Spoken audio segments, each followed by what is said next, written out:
Hello, everyone, and welcome to the Plague version. Everyone, and welcome to the Plague version. Everyone, and welcome to the Plague version. Everyone, and welcome to the Plague version. Everyone, and welcome to the Plague version. Everyone. I mean, we barely do. Whoa! Sorry, guys. There is an extra Chrome tab open that was on the Twitch channel. Sorry about that. We'll go back to just hearing one of what I say now instead of all the versions. This is tough enough without you guys having to listen to my no voice 3 times. So we're with the Just Consequences crew. And I have some voice, so we're gonna see how this goes. It's better than it was, so we're gonna totally do this. We don't have Seeker tonight, so I'll be driving him for the RP interactions with some guidance from some discussions, and Lucas will be driving him in combat, if there is any. And with that, I'll throw it over to the second sickest person on the call, with Shannon, for Canada. Right. Shannon. So we were traveling towards Fairhouse, taking a back road route. An unseasonal snowstorm hit, and the weather had some crazy twists. Seeker realized that Steri was in charge of the weather. Cadence then takes a nap and chats with Statera, but it needs to be Seeker who then turns over Asteri. Seeker almost takes a nap, but we head into a box canyon, and we need Herman to scout, who sees the snake lady that we previously met, the Marilith from the Abyss. She says that she wants to help us kill her boss, who is on the other side of the canyon. We reluctantly agree and go get into combat with the giant demon dude. With the help of the Marilith, we finish it off, and the snake lady slithers off to take up her new role as something in the Abyss. We let her go. We set up camp in the torrential rain, find some adolescent goblins prodding at a creature. Tooth and Seeker, with Cadence trailing along, run up, but the image disappears. Tooth sees Eleanor's face in the grass, but the image also disappears. Seeker goes to sleep and meets with Statera, and Astari's crystal shatters and enters Statera's sigil. And Statera's voice gets stronger, but says the other gods will not be as willing and may fear us now. Well, on watch, Tooth and Thanwyn hear Eleanor say we might make it after all. Freyr sends a message to Eleanor in the morning, but just gets a sleepy non-answer back. On our second day of travel, Tooth talks to a wounded hawk, and it then disappears, and he sees Eleanor's head again. On day 3, we see a fire in the grove, in a grove of forests, and we spend 3 hours putting it out. Tooth and Freyr hear Eleanor say, I guess they'll put the time into. Tooth then reaches out to Arun May, but doesn't get anywhere. Eleanor then shows up at our evening campfire, aka Arun May, who was kind of testing us.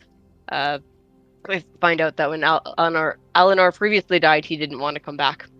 Tooth and Seeker explain the situation to Eleanor. He demands proof in order to even consider giving himself to Statera, and will now be tracking burdens of proof. And then an image of Lomazar shows up and throws shade at each of us. There you go. Excellent. And before we get into it, Casey, because you actually can talk, can you give an Extra Life plug for this coming weekend, please? Absolutely. So, this coming Saturday, Brimson, myself, and Frank will be enduring 24 hours of gaming to raise money for our local Children's Health Foundation, which uses its funds to support local children's hospitals. It's an event that's across North America.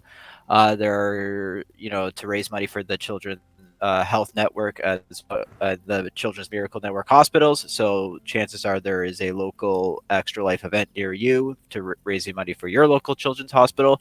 But we will be streaming our gameplay and our shenanigans here all Saturday into Sunday morning. Video gaming, we're going to probably do some D&D, but yeah, you can catch us on the Divergent Dice channel. You're also going to probably be able to catch Frank over on his channel. We'll be starting at 8 a.m. Eastern and going to on Saturday and going through to 8 a.m. Sunday. So feel free to pop into chat throughout the day, give us some support. We will be providing links to our fundraising channels throughout the day, so keep an eye out for that if you want to throw us a couple of bucks. Every penny counts. Honestly, just come out, support us. For some reason, if you find yourself up at 4 a.m., please jump onto the chat, because that's when we definitely need support the most, pushing us across the finish line, because it's the last 4 or 5 hours is absolute torture. Hey Casey, who are you giving a lift to on Saturday? Yeah, Lucas is going to be there too. It's okay. Casey's been up for 20. No, wait. He hasn't been up for 24 hours yet. No. Never get Lucas old, guys. is also going to be there. Never get old. Yeah. Okay. So, hope to see everyone throughout the Bonanza on Saturday. But we'll get into it now. So Lomasar has just vanished. You guys are another day's travel maybe from Fairhearth. You guys are kind of ready to drift off to bed late at night. You finally set your camp.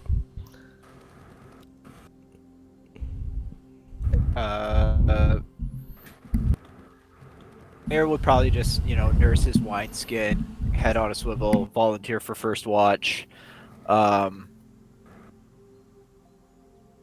With obviously Lomasar, not she didn't physically come to us. It was just a figure of her, but nonetheless, head on a swivel. Tooth would also volunteer for a watch. Famine as well, if needed. He can transfer half the time, so. Okay. Can I get perception check from Freyr for first watch? Coming up. 14. So you notice as the night progresses, the weather seems to have kind of normalized. It is a bit more seasonal in what you would expect. The effect of the rapid changes is still very evident on the ground and the land around you, but for the most part, the current conditions seem to have kind of calmed. You don't hear or notice or smell or see anything during your watch, and your section passes without any issue. I go and make Tooth awake and say, "All right, buddy, you're up. Nothing to report. Pretty quiet." Okay. Same for you, Tooth. Yeah, Tooth will probably find like a tree or something close by, climb into something that he can turn into sort of a little sniping spot. Mm-hmm. And that's where he'll probably take his watch. Perceptual. 26. Yeah. What you notice is whether it was Lomasar's visit, a Runmay's visit, combination of both, there is nothing around you. No birds, no mice. Like, everything is just gone in the area immediately around your camp, which explains why it is so quiet. But thankfully, you're kind of happy for this, given what has just kind of taken place. And your watch passes without any issue. Next is Thanwyn, I think. Down and wake up Thanwyn. And Chrome wakes up halfway through Thanwyn's watch from Centuries West, or is fully rested. So Thanwyn, same deal. Blissfully quiet. Make for me your choice. Wisdom or an intelligence save. I'll do intelligence. Okay. Yeah, for like there was this fleeting moment where you just kind of like had this like itch at the back of your mind, but you kind of like shake it off, think it's been a hell of a day, been lots going on. You can't really put your finger on the source of it or what anything was, but this sensation fades as quickly as it arrived. You don't think too much more of it. And with that, the sun rises on your last travel day to Fairhearth.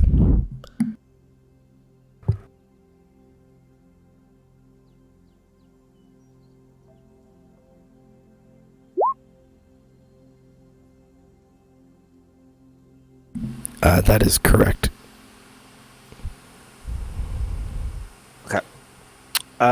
Yeah, Freyr will kind of wake up, kind of just like utter some stuff to himself like under his breath, kind of like tries to act casual, gets up, stretches, kind of just like looks around, sees Chrome, kind of just walks over to where Chrome is standing, and not like in like a full whisper, but kind of just like lowers his voice and like starts talking in Dwarvish to Chrome.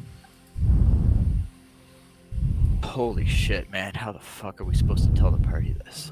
Like, fuck, it's insane what we just went through.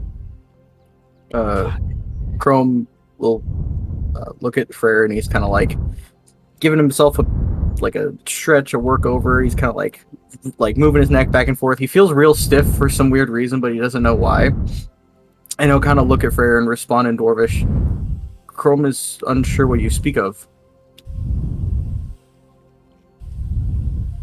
Are you, dude? We were just, fuck, man. It was like one of those god dreams again. It was you, me,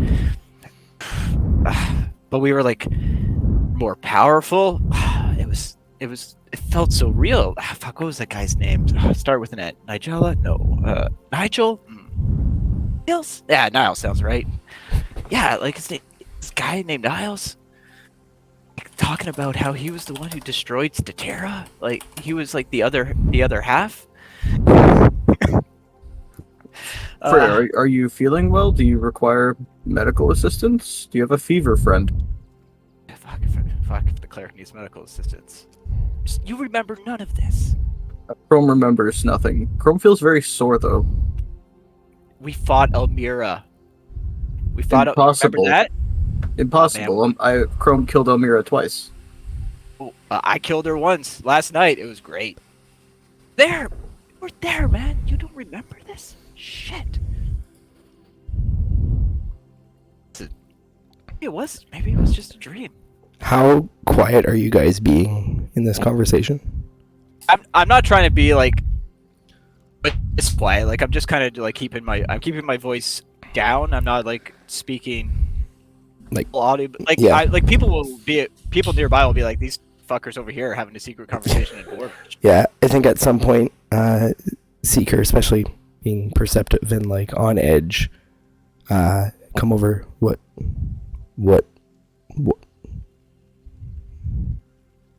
What's going on?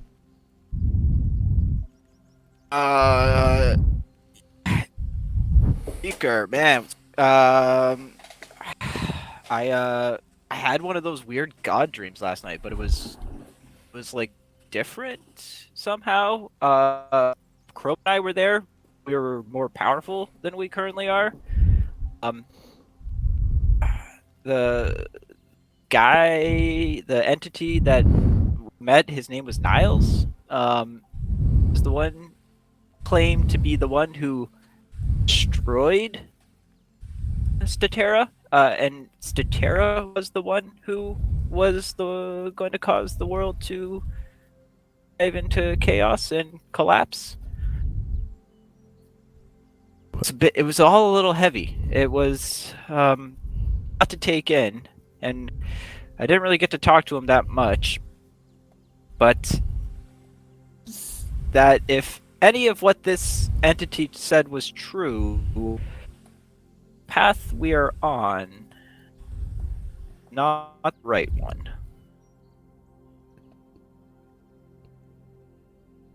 You just see Does- like Seeker Okay. like staring at you like he can he can tell that you're being sincere, but like he's looking at you like eyes wide as kind of the implication kind of starts to like dawn on him. But if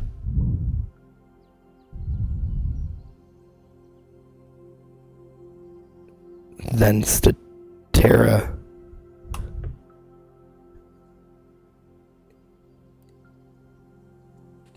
I know what you're thinking, and I mean, let me kind of take a guess here. You're concerned because your god sacrificed herself, help put Statera back together, simply because we were hasty in maybe asking Statera to help us from Balthasar and Lomasar to the end of the world, since he was the entity who we believe prevented it the first go around. you see like Seeker like kind of like clench his fists. He's like I'm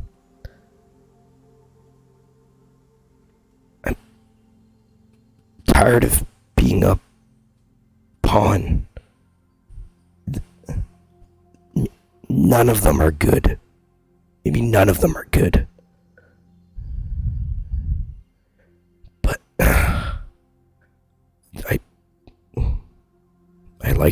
I thought Valvosi was good, but now she's gone. Hell, maybe I was just a pawn for her.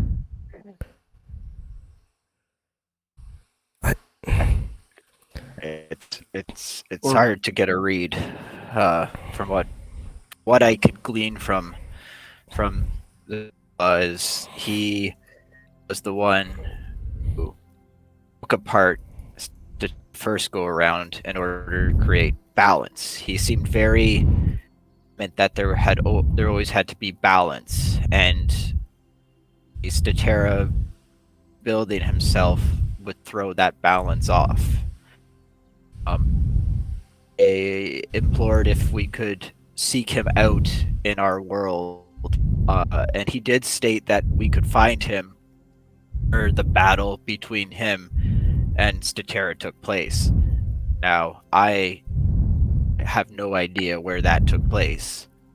But perhaps once we get to Fairhearth or Osteron, we might want to ask around to see if we could find that information out. I mean, we got enough things to worry about, but I feel like we have two sides of a coin here, and we have to flip it at this point. Chrome will kind of see that Seeker's distraught over the whole, thinking that his god used him as like a pawn. And Chrome will put a hand on his shoulder and say, Seeker, perhaps not that you were used as a pawn, but she trusted your judgment, even though you were being lied to from someone else. You see Seeker just kind of like almost like absently look up at you, Chrome. I asked her to basically kill herself, and she did. And now if there's anything to what this other thing is saying, the balance is already broken. Perhaps we seek the one Frere speaks of. I think we need to tread carefully until we get more information, because what this entity spoke of, while he seemed sincere, it's difficult to determine if what he says is indeed the path we need to follow versus our current path Oh. with Statera. I'm done taking people's words. Proof. Only proof. Now. No more trusting. No more trust. Chrome Tooth, agrees. you thought about these god things. What do you think Oh. of this? I mean, to be honest, I'm not really surprised. I mean, we're just taking Statera's word for it.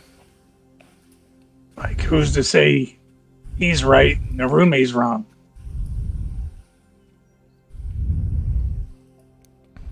Like, that's the thing about these things.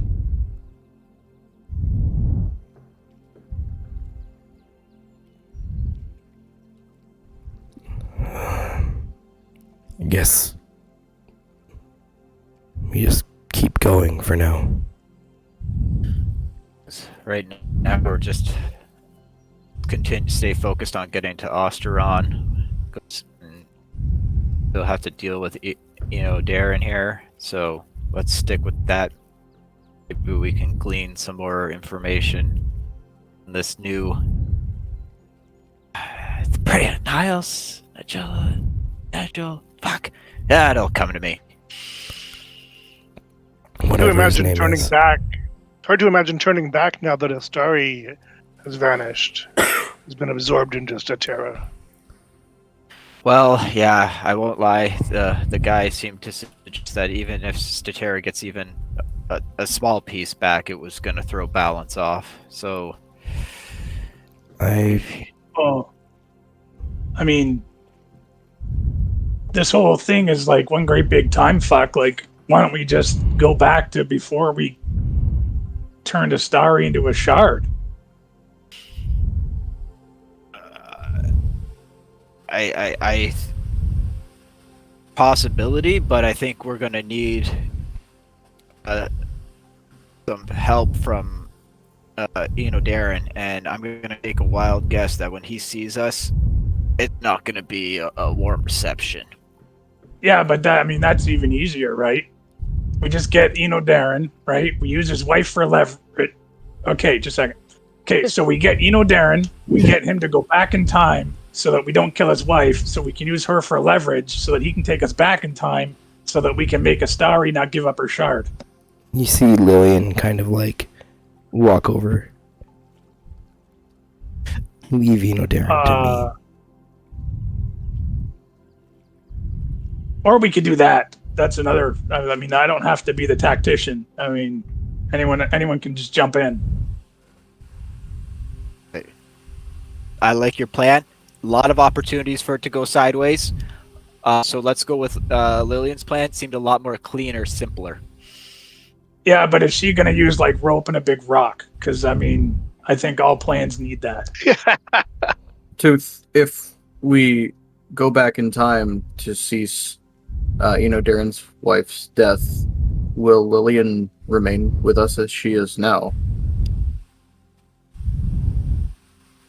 Probably vanish. Oh, You see, I mean, like okay, I don't want to get mired up in the details. Okay, let's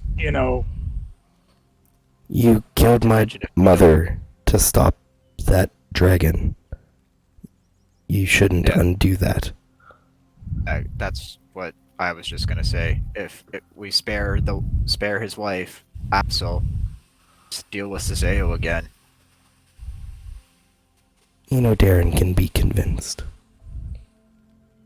One way or another.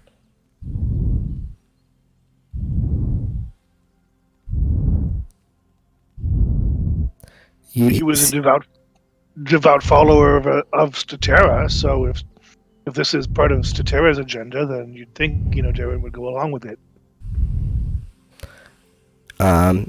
Seeker's like, I undo it if we can, but no more trades. No more life for life. Give something up. We either find out how to undo it or move past it. Freyr shoots like a couple of like nervous glances at his metal hand, like. Freyr, I'm sorry, I missed the first part of your conversation. What was the source of your information? I had a dream last night, one of those where I was teleported to one of those god domains, and I met this entity. Nahil. That's what the guy's name was. It was Nahil. And he. Fun fact, Jim, you can watch the VOD. It's the Ghosts of Futures Past VOD on the channel. Okay. Your mind. Yeah, this Neil guy, he was the one who wrong. Niles is way cooler. He was the one who said that he destroyed Statera and broke him apart in order to create balance and prevent Statera from in chaos about and the end of the world. And ironically, based on our conversations with Statera, he's the one who prevented chaos and the end of the world by breaking himself apart. So it appears we have both sides of the coin. Side lands up. But maybe the world is destined to end no matter what we do. But you're right. Maybe we're all just along for the ride, and no matter what we do, we're all just going to end up in pine boxes. False. Chrome was sent back in time to stop the three, and that was what he shall do. Yeah, I'd like to be a little more optimistic. Hey, I feel great personally. I just found out that my God's still my God. Wow. I mean, a lesser half-orc might say I told you so, but I'm not that guy. And we wouldn't have it any other way. Seeker kind of shakes his head a bit and then starts grabbing his stuff. It's so fucking mean, Lucas. How dare you? Seeker ape materializes and punches him. So you guys hopping in the carts and carrying on the rest of the day? Yeah. Freyr will cast Death Ward on Cadence before they hit the road. Okay. Thank you. Perfect. And I will ride in one of the carts with sort of just on as much overwatch as I can provide. All right. So, sorry guys. As you continue making your way through this kind of back road, slow going in a few parts, Tooth, you do start to see signs of life again in the surrounding countryside. Whether it was, the anomalous weather, the appearance of two gods, but life seems to have returned to the area. You're not seeing a whole lot of other travelers right now, though. But around maybe like 3 or 4 p.m., you start to see the outskirts of civilization. A few farmsteads here or there. The road gets a little more worn. Some of the little lanes actually have, signs on them with a family name. And you feel you're getting pretty close to Fairhearth.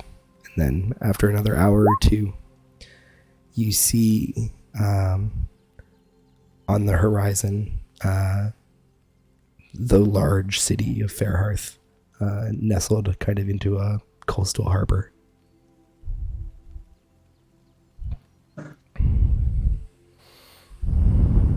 Yeah, because at some point, right, we have to deliver the drugs to our contact.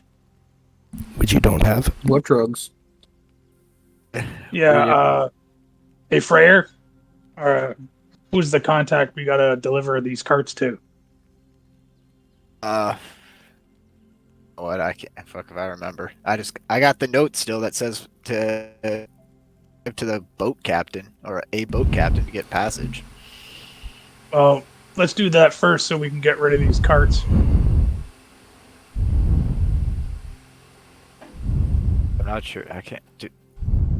Do we know where we're supposed to drop these cards off? I don't think he gave us a name. I think he just said it's Fairheart. I think he said, take it down to the docks, to the dockmaster, give him the slip and say it was from F's. Yeah, he kind of effed up the details. Sure. Hey. Mhm. Well Straight played. to the docks. Okay. So, as you guys make your way through the gate, you're not stopped. It's a very busy city. For many of you, this is the biggest city you've ever been in. There's only one city bigger than this, kind of in the continent, that most people would go to. That's Osteron. Any of the like pure high elves, Nadrathon is of similar size, but not many people go in and out there. And Pomerty doesn't have the population, even though it's by area larger. So you make your way through into Fairhearth. Take the main through streets down to the docks. It doesn't take long. It's very well organized. There's a lot of commerce that goes through here. And you see kind of almost like a traffic cop, kind of directing traffic. You surmise that he or someone near him will probably be able to get you to the dockmaster.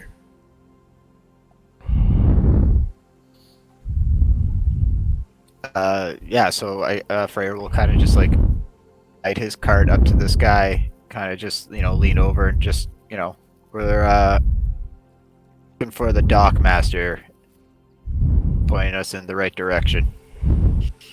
What are you bringing? Where from? We're coming from Twins. Yeah, we're coming Twin Stop.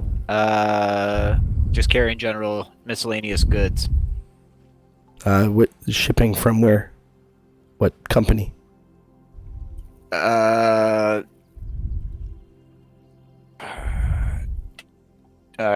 bringing this dual stuff ca- in for. Dual carriageway. I can't remember the name of it. We're bringing this stuff in for F's sake. F's, the twin stables. Stables. That's the guy. Knew the double thing in there. Yep. Third warehouse on the right. Thank you kindly. Freyr, his cart moving again. Just for the third warehouse on the left. On the right. Right. Or are you purposely parking these in the wrong warehouse? I feel like You these are just can't get questions I around them. need to ask with you. He was guy- turned around when he was talking to the guy. Look, man. I pulled to my left now. All right, it's got extra weight. Okay. All right. So, you guys wheel your carts into this fairly large warehouse. And, seems pretty empty in there. There's almost like no crates, no boxes, no nothing. As you kind of like pull your carts in, it's like there's almost like a drive-through kind of notion to the warehouse. see a figure kind of drop down from. I'm just gonna move you guys over here. Drop down from kind of an upper level and just kind of wait outside. Gesture to you guys to follow him to the street.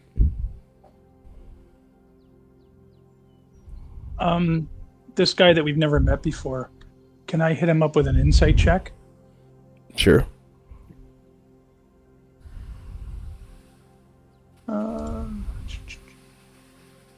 Yeah, he seems. Yeah, I offer to pay for his bridge and his swampland. And We have an undo if you really want to insight this guy. no, I don't want to spend it on an insight because that guy looks on the up and up. I mean, look at that face. He looks like Scanlan. I don't trust him. Yeah. I'd give him all my money. Yeah. He So doesn't look this shady at all. he like drops down from like a loft above the warehouse, just kind of like lands on his feet, and then walks out the exit to the warehouse and just kind of like beckons for you guys to follow him. No words, no greeting, no anything. just all non-verbal and hand gestures. Yep. I totally follow him because I think he's on the up and up. This guy I'm not even. better be a. I leave. I leave all of my weapons in the cart because I don't need them. Because this guy definitely not sketch. Most trustworthy for sure. Oh, Freyr boy. definitely like raises an eyebrow at the non-verbal greeting, and like it's just like we just fucking this isn't gonna go well. What could go wrong? It does. All right. So you guys make your way out into the street.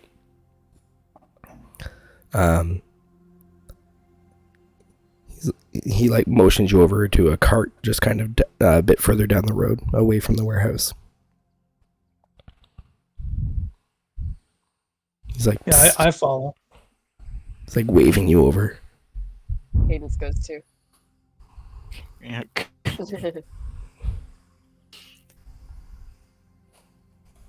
Only half joking when I said Cadence is gonna be the one to die. Hey, Cadence, race you. Okay.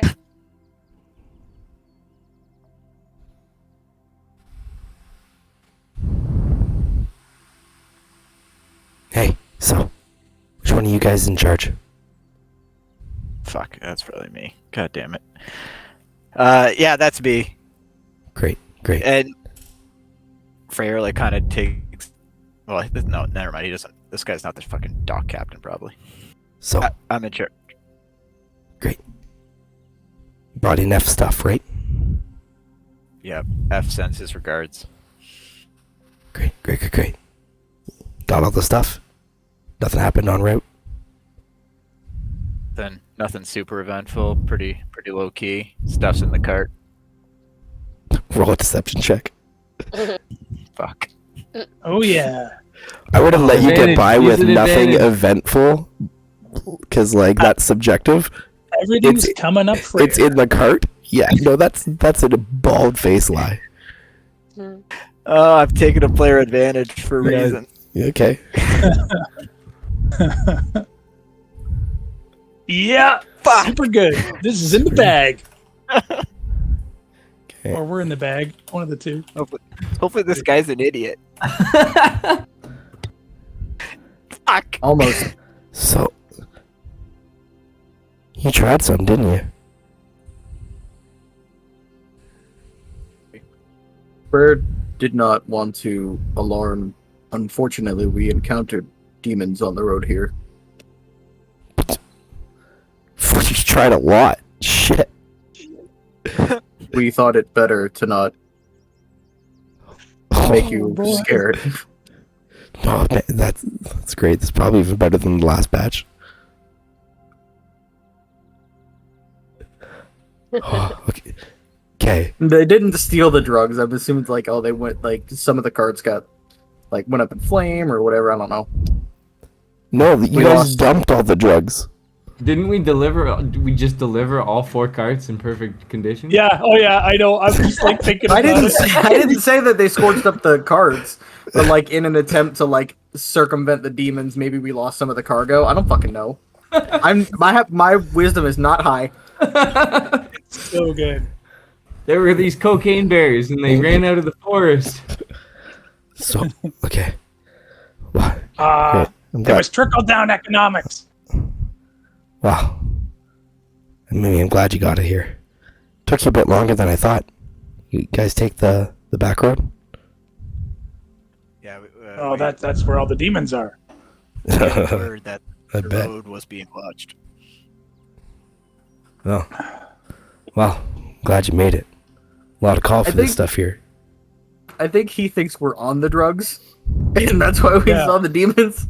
I think he's on the drugs too. He seems to have sampled That's a right. few. Everybody's on the Yeah. drugs, all right? Hey, so Hey, buddy, you got some skooma? how's That's right. Danwin's gonna ready the hide action. how We took a slight detour because we were chasing the dragon. what F promised you guys for this job? He promised us a passage on a ship to Osteron. Oh shit, getting right out of town. I like it.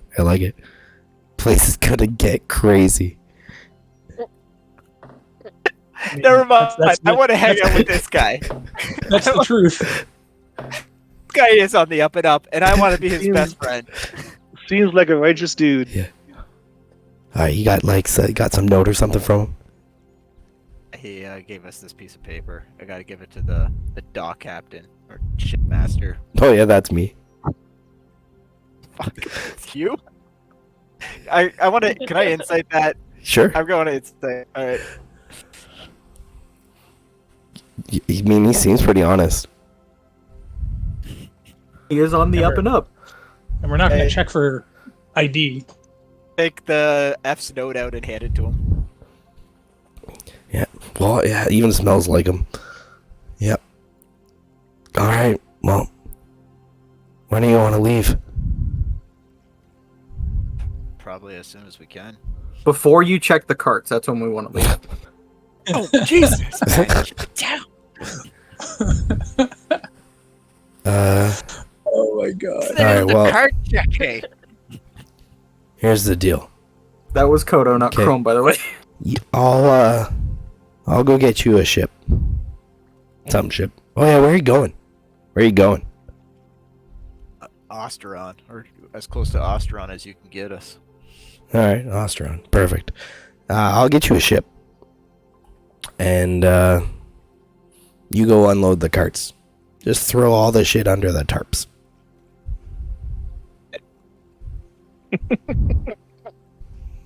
I like you guys. Way better than the last carriers. No What worries. happened to the letters? No. Don't have questions. They, You said I don't ask enough questions. There's a time and a place. they were doing a little bit more than sampling and tried to start selling it to our competitors. We murdered them all. Oh, don't worry. No one would want to eat F's food. We won't sell it to them. Yeah. We don't even know if we could give it away. The food, not the drugs. Jesus Christ. He never said there were drugs on the cart fair. Calm down. Yeah, wow. Who's talking about something now? The food, right? Not the drugs. Yeah, the food. Not the drugs. You guys are drugs? funny. Alright, go unload those carts. I'll get you a ship. See, Aries proud of me. So you see this guy like all of a sudden like totally like straighten up, kind of like straighten his clothes out, start like walking down, yelling out orders.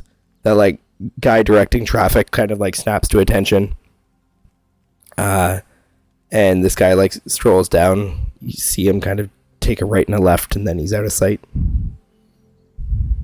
What are you guys doing? I immediately go back to the warehouse and start unloading what's left in. Yeah, for sure. Quickly, so they don't realize that there's stuff not there. All right. Absolutely. All right. So you unload all the carts and like put it under the tarps as requested. Requested. Yep. Did what we were told. Okay. All right. Scaly Dog and Lillian, I just didn't bother dragging around this map, but they are in tow.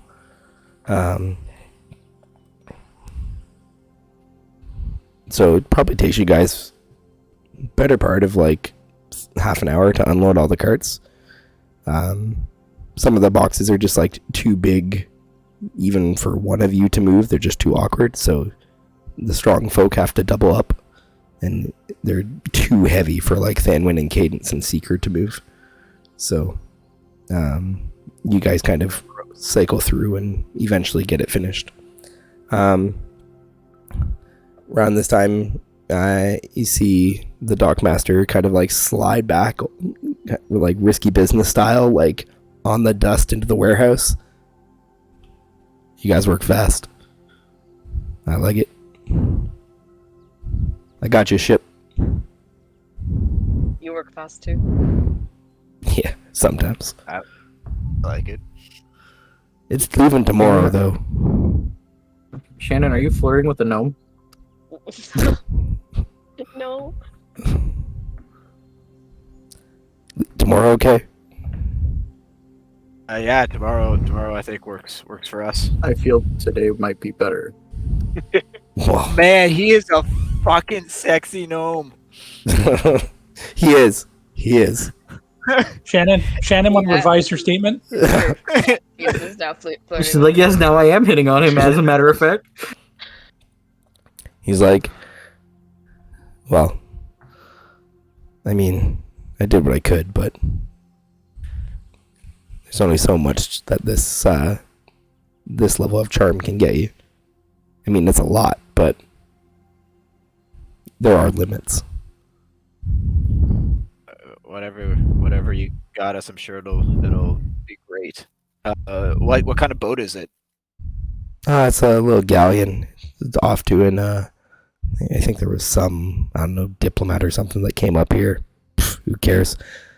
Just bought the captain off. She's gonna head home. Hope he doesn't need a lift. Too bad. No, perfect. We appreciate it. Is there guess we can spend the night then, if it's not leaving till tomorrow? Oh yeah, there's a ton of places. As I open up my Fairhearth notes, one moment.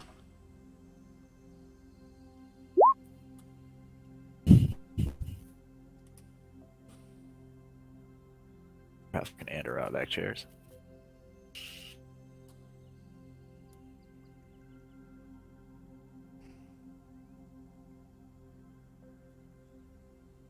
I want you guys to know that I had the Fairhearth notes prepped like 6 sessions ago. You put way too much faith in us. Since I'm not apologizing for that. Yes. Jim, I think you're muted.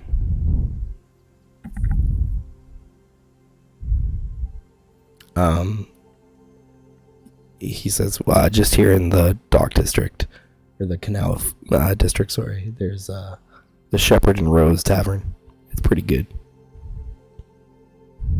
If you recommend it. I mean, some of the places I recommend, not sure you're quite ready for those. Then we'll just take the Shepherd and whatever you just said. Man, that must have been some demon. What's my name again? It was. She had 6 arms and each one wielded a sword. Man, some people get the best trips. That was a good trip. That was horrible. Well, I mean, you get what you paid for, and to be fair, you didn't pay for it at all. So, Oh my god, this is exchange. All right. Freyr just like is like, all right, peace out. I'm. What time of day is it? It's probably like maybe 4, 5 o'clock in the afternoon. What time? What time's the boat leave? 6 in the Oh, morning? the high 10? tide in the morning, so probably like 10, 11 a.m. There wouldn't have to be like a general store or something like nearby that I could run to pick up some stuff. Actually, is there a general store nearby? Yeah. There's Aaron's Miscellany. It used to be like you'll see it. It looks like a big clock. Can't miss it. Clock. All right. Air takes off looking for a big clock.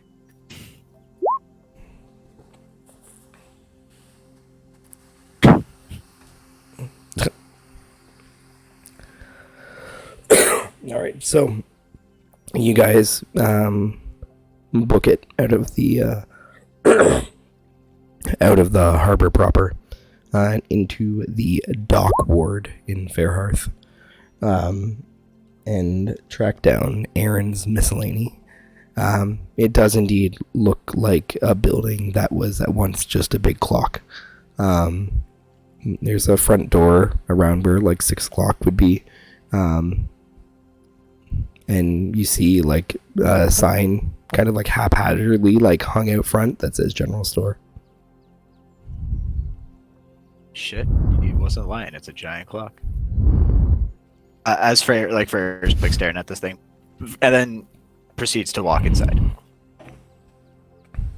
Okay. You walk inside. It's weird. The dimensions in this place don't like match at all what you saw from the outside. It's like long aisles, very kind of like orderly and organized. You're just like, I'm not gonna lie. Freyr had no expectations. He was looking at a giant clock. Like he did. The inside of this thing could have looked like anything to Freyr.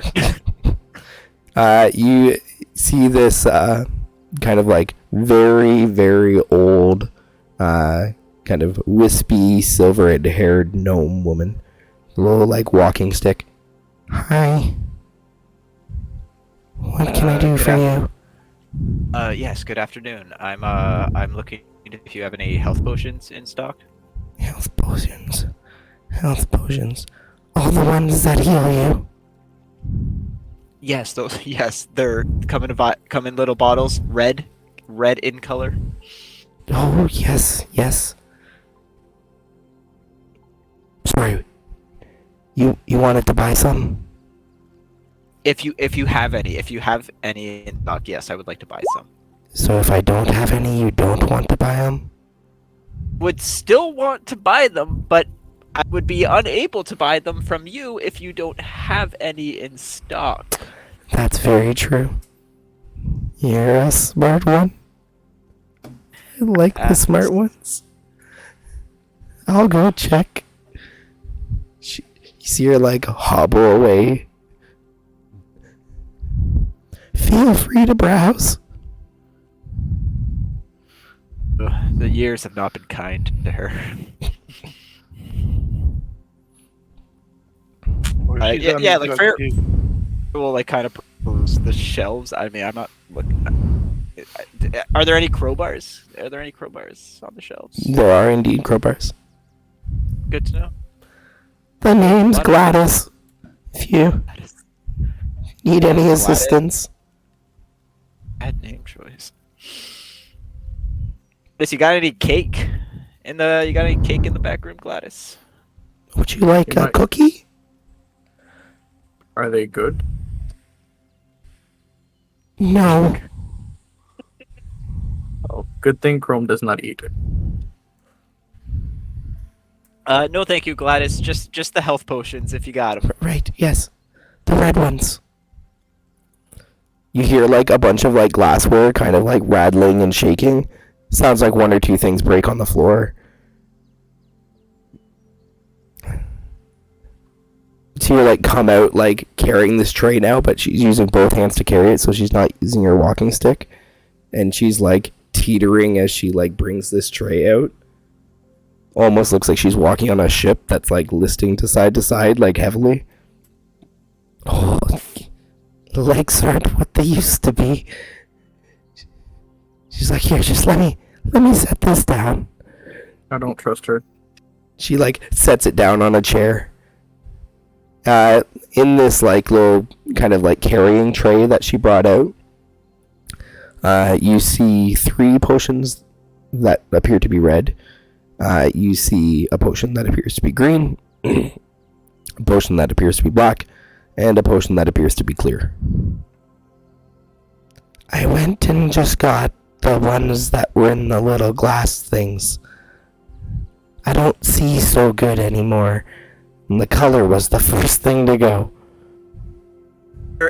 Any labeling on any of these bottles? No.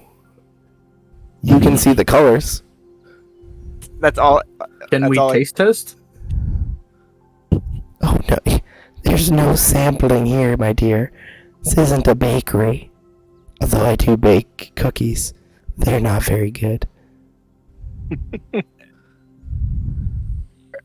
Can like the 3 red ones? Are they all consist? Are they all? Can like Freyr tell if they're all the same shade of red? Is there some differentiation between bottles?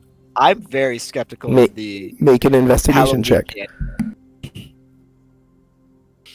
You know you want these mystery potions. Kind of want to bulk buy this entire crate. I'm not gonna lie. Wait, hang on. How you combat so much spice? They're potions, guys. Like, We got Wait, it. no, I got it.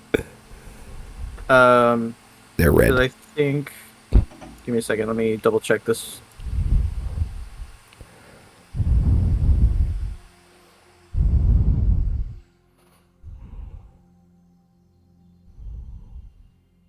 Can I use that? Mm-hmm. All of the vials are indeed magical.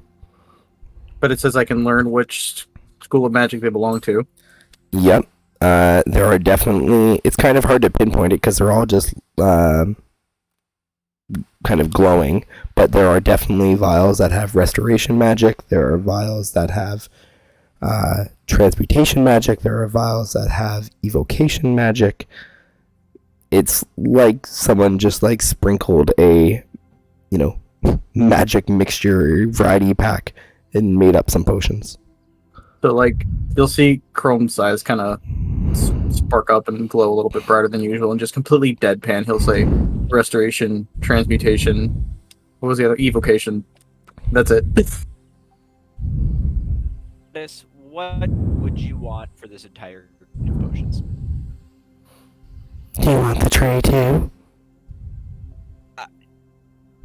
Well, I'll just put the potions in my pack myself. I don't need the tray. Would you like them wrapped? It's a gift shop? Nope. I can take care of that. I can take care of that myself. I just want all the potions. All what there's I think 6 in here. 3 reds, 1 black, 1 clear, 1 green. There are no returns or exchanges, just so you are aware. It's quite all right. What was the question again? How much do you want for all of these potions? Oh. Bear with me. The mind's not quite as quick as it once was. Take your time. So you're kind of like shuffle up to like the counter that she was at when you first walked in. Kind of like pull out what looks to be like a little bit of a ledger. Put it up on the desk. And she's like flipping through. You see her like really squinting. She's like, I've lost my spectacles again. Need a hand. Freyr, your passive's probably high enough. They're on her head. They're on her head. Your glasses are on your head. They're on your head, dear. Aren't you a dear? They end up in the oddest of places. You see him like pull him down. Oh, it's a whole new world. can see. Still can't see colors though. Okay, let's see here. Oh yes. Says 3 red ones, one of them clear ones, black one. Well, And a green one. oh yes, and the green one that's in there too. What? You know what? Since you're gonna buy them all, and I won't have to carry that heavy tray back, I'm willing to make you a deal and sell you the whole lot for 500 gold.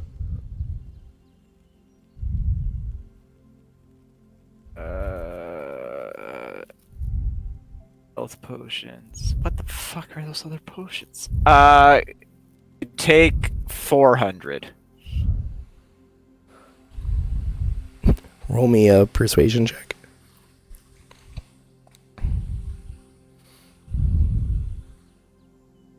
Fuck's sakes, who the fuck built this guy? Alright, great, thanks for air. Fucking useless. Well, I'll take 400, but you have to buy the tray, and the tray costs 80. You know what? A deal is a deal. Dude, what a bargain. Good job.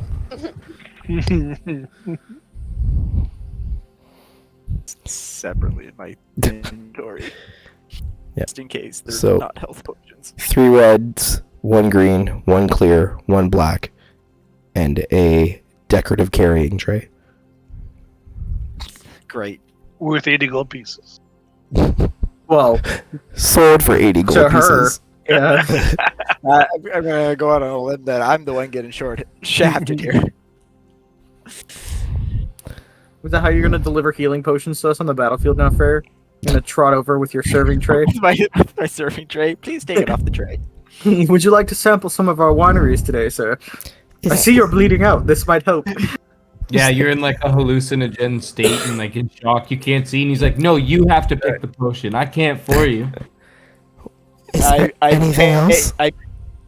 Nope. That's gonna be every Gladys. I quickly count out 480 gold, put it on the counter, and got the tray and start walking out. It was a So- pleasure meeting you. Pleasure meeting as you. soon- Hope Like, to as soon as we see you again. Come back and visit.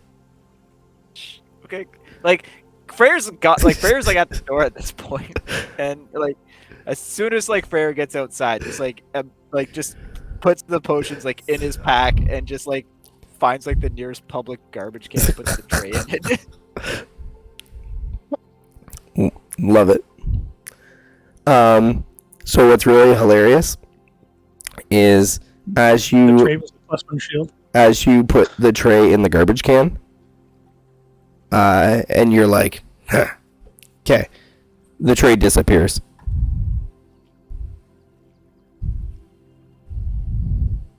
Oh, man, Freyr's just like that cunning bitch. There's half a minute to go in there and introduce her to his left hand.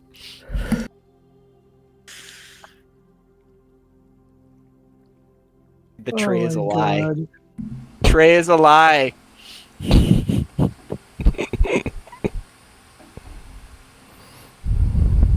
Yeah, I guess there were so many potions, Chrome wouldn't have noticed that the tray was also glowing. Yeah. The boomerang tray could come in handy. Checks to make sure the potions are still in the bag. Yeah, you still have all your potions. I'm gonna clear, 1 black, 1 green, 3 red. So I don't think anyone currently in this party has access to identify. Would have had to be someone who took like magic initiate. I don't think anyone like- did. Like a gemborn dragon or something like that. No, or anyone who took magic initiate or ritual caster, any of the warlockifications. But I don't think any of you guys have that. So, your choices, just to be clear, because these aren't like items you can attune to and figure out over time. You either drink them, or you take it to someone who can identify them, and they'll do it for a fee. Noted. I mean, some of you are probably gonna get these red potions, so enjoy. I mean, Amiel knows what he would do. Yeah, we all know what Amiel would do, and that's I think that should be like endorsement enough to go find someone that can identify. What would Amiel do? yeah. Amiel would just drink them in the middle of combat. No Yeah. one who Amiel cares. was a walking Yeah. PSA. All right, Yeah. like just Do the red ones last. Potions and Smarties, that's the rule. Yep. All right. So, what are you guys doing now? I would like to, when we exit the shop, I'd like to do a perception check just to see if we've got like any kind of tails, because we look sort of at a place in a big city, as well as maybe the dock master sent someone to keep tabs on us. Mhm. 29. You don't. People take notice of you being a large group, especially with a bear and the size of your party. But it doesn't seem like anyone is actively following you right now. Is there a Perfect. weaponsmith nearby?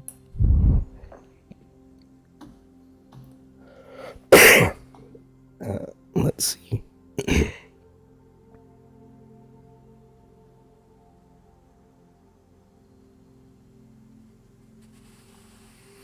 The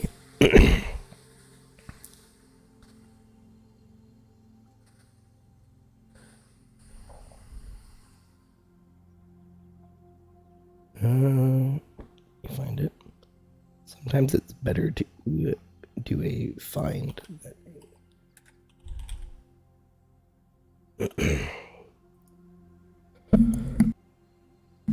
Yeah, there is. If you were to ask around, you would eventually, actually, just because of the time in the day, roll me a investigation or persuasion check, your choice.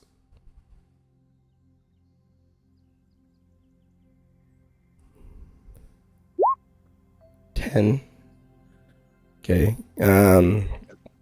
You figure out that there's one probably over in the Lions ward. Seems to be where more of the martial things are. If you hurry, you might be able to get there before they close.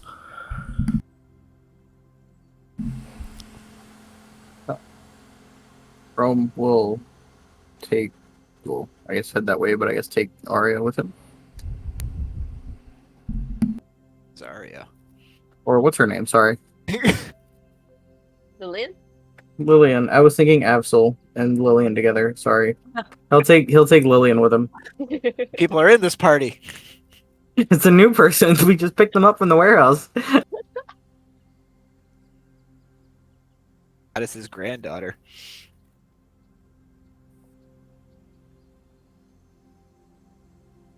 Basically implying that like the least we could do is get her some decent weapons if we're on this travel to murder her father. That's right. Get something nice. Get something, something that'll sentimental,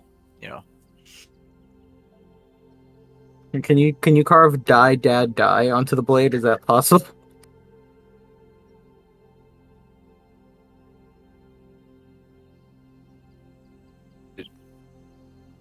Are you muted, Tara? Yeah, I sure was. Lillian and company make your way over to the Lions ward and find a place called Veli's Blades. The proprietor introduces himself as Martin Veli. Looks like a pretty fine weapon and armor smith. What you looking for?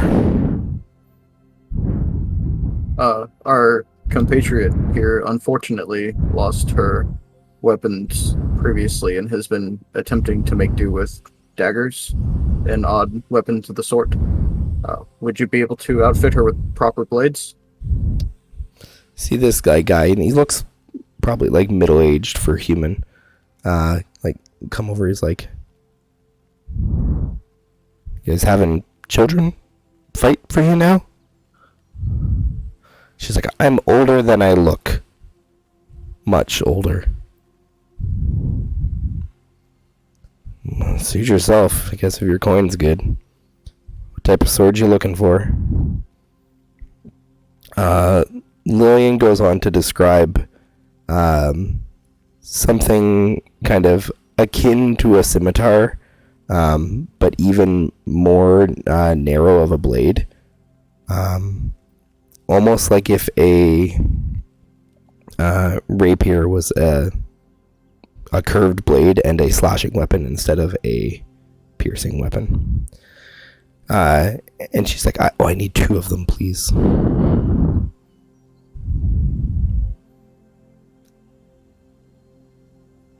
And he's like, that's quite specific.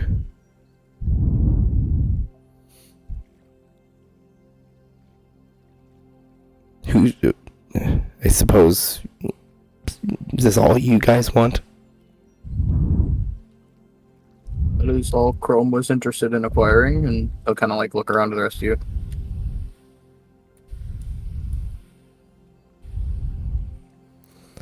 I got no money left. Alright, I can probably shave down and reforge a couple of these scimitars.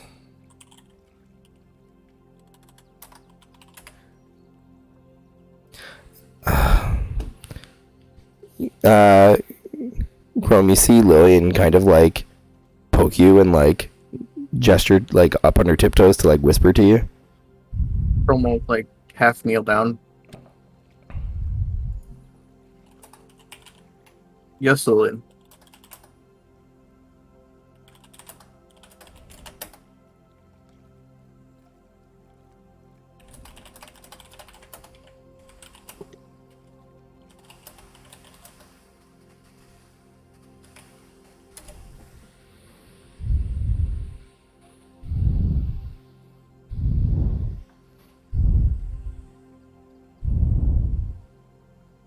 Chrome will nod after she kind of like whispers in his non-existent ears.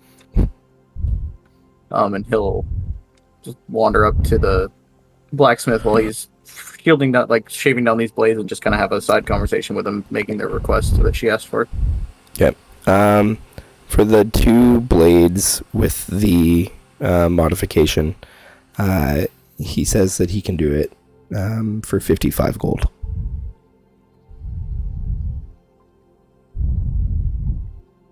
If I make it 60, can you have them done before we leave? I guess that depends on how quickly you leave. Tomorrow morning. Yeah, I can get it done. Stop by first thing. They'll be ready.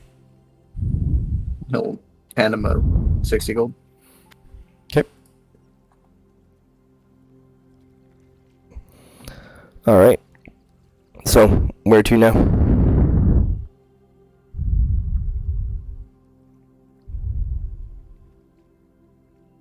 Eric kind of surveys the group and just kind of says, should we just head over to the Shepherd and River and check in, get our rooms settled, maybe get a bite, get a drink,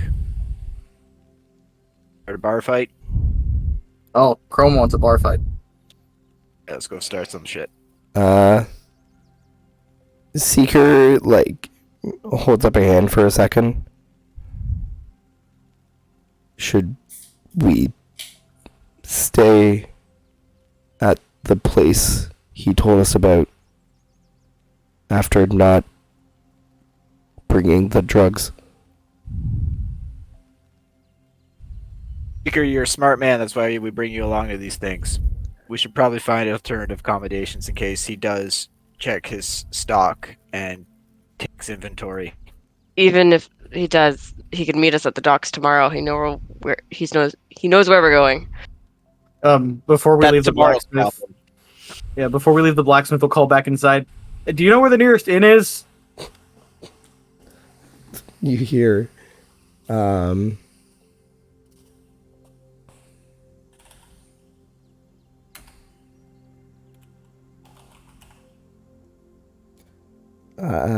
yeah, he's like, yeah, I mean, there's the Cox Hall in the Waterboro.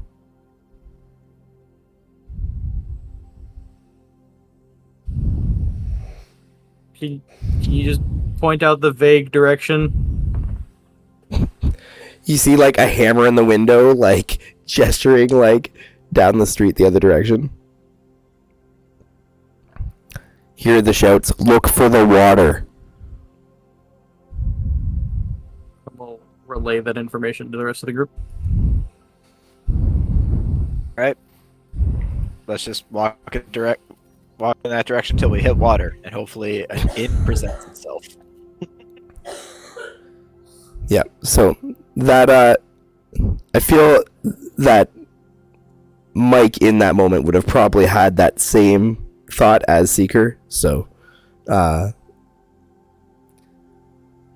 I know that staying at the inn where you just ripped off the guy with 4 cartloads of drugs, that he's like, oh yeah, stay here. It seems a little sus. What do you mean? He's on the up and up, according to Tooth.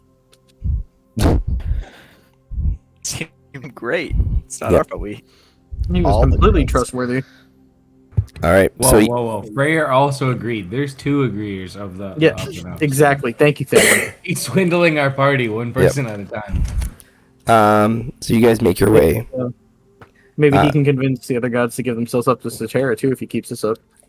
That's got charisma like 25 at least. You guys make your way to the Waterboro. No, not for the ocean. There's actually a lot of like water features and ponds that have been built in this district. It's quite nice. And you find the Cox Hall. It's a large tavern. There are rooms there. It's a few stories tall. Make your way inside. Yep, Freyr will head in and head to the bar.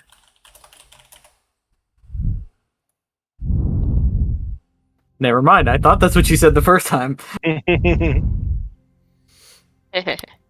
Um, The Yeah, big so rooster out front. Right? yeah, it's pretty lively. There is indeed a cockfighting ring in the middle of the bar. Fuck. It is seems to be a very heavy gambling establishment. God. Alright. But like not like the ruffians. Like these are the rich people blowing off steam.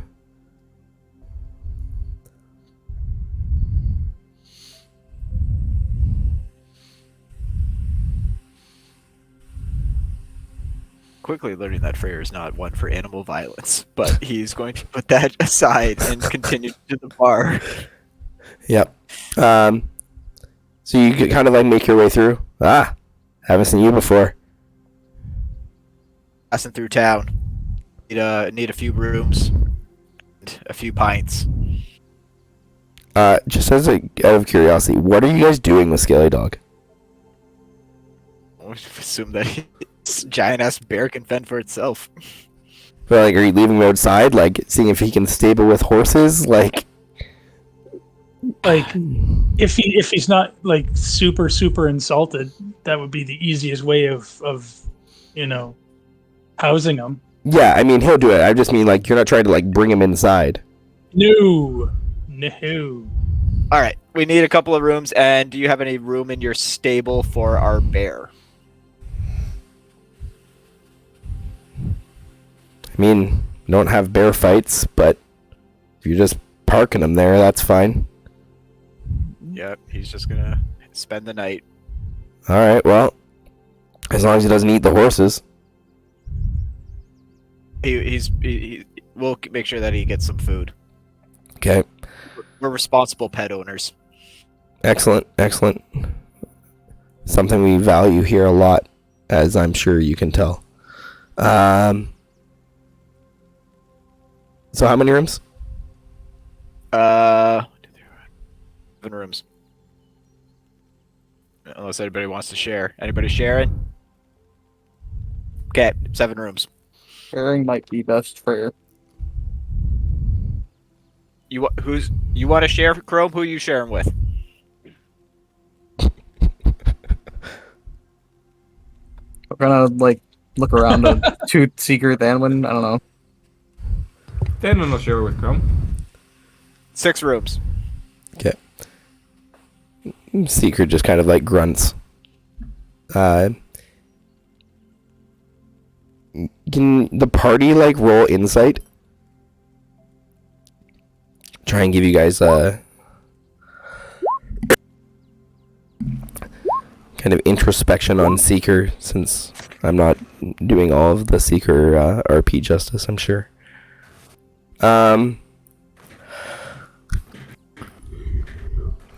Chrome has Cadence, Frere. You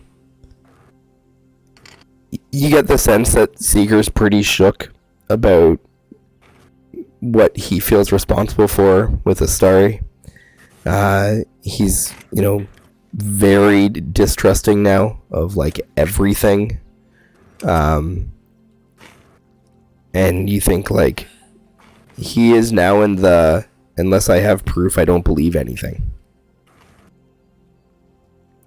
camp. But you get your 6 rooms for the night.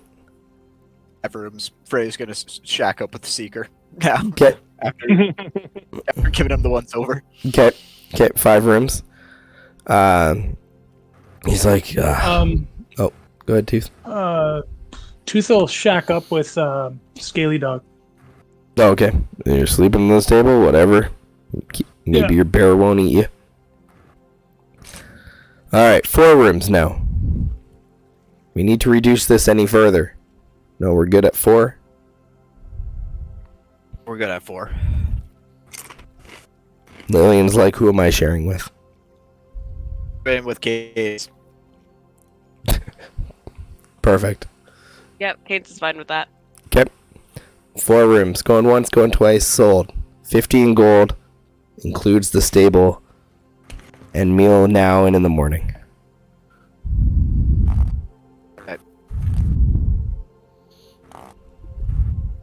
Freyer will shake out 15 gold to the counter and kindly thank this man for his service. Alright. Enjoy. So, food and drink is kind of almost like buffet style. You just grab a plate. A lot of rooster meat buffet by chance. Yeah, there's a high prevalence of chicken on the menu. There, you can check into your rooms. Tooth, you and Scaly Dog head outside. Stable's nice, Are comfortable. there any horses or anything else in there? There's 2 horses currently. I will. I'll cast Speak with Animals and just let them know that we're not gonna hurt them or that kind of thing. We're just there for the night. Ask them if their owners treat them well, that kind of stuff. So, looking at the horses, Tooth, these horses look like ridiculous to you. They have like bows in their hair, they have like braids, they look absolutely insane to you. But as you cast Speak with Animals and like relay this message, they're like, oh, I should hope not. We are far too important and pretty for you to injure or hurt in any way.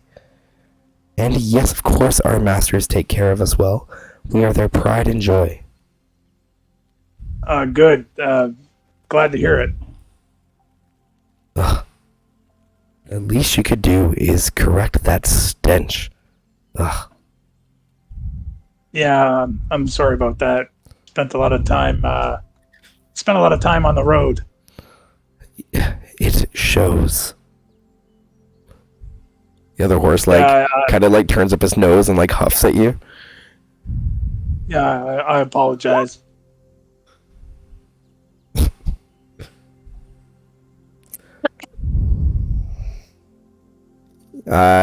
Tooth, your passive perception is ridiculously high, and because you can still speak with animals, you hear the other horse say, "God, hopefully he doesn't snore as strong as he smells." I stage whisper. I make no promises. Scaly Dog like lumbers in. Ugh. Are you sure we can't just eat them? No, we absolutely can't eat them. We promised the people inside. You just promised that I wouldn't eat them, right? Well, that's true. But I think they'd be upset if I ate them. Besides, I just told them that I wouldn't eat them. You're a good You gotta man, pick your Tooth. spots. We should have had that conversation earlier. I didn't realize they were gonna be so. Yeah, Yeah. bows and stuff. Ridiculous.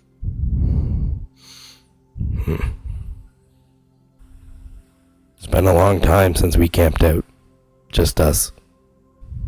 Yeah, it sure has. Been kind of weird. Not quite the half orc I used to be. You look a little more gamey. Yeah, I kind of do. With all the different colored hair and skin and stuff. God, maybe I need bows. Ugh. Was it weird being a tree? It was so weird being a tree. It was like you had to stand there and be quiet all the time. Squirrels would fuck on you. It was weird. Sounds nutty. Yeah, that's hilarious. Yeah. Scaly Dog like cracks like this big grin, and you just see like row upon row of teeth. I learned from the laughed best. as well. I think Seeker is sad. Yeah, he's having trouble. I think he just likes to kind of do his own thing, and he's been doing a lot of things for a lot of people and thinking he's doing the right thing, and maybe this whole time he wasn't doing the right thing. I think he's kind of mad. I used to be mad a lot. You know, Yeah, Darren made me to beat a dragon that doesn't exist.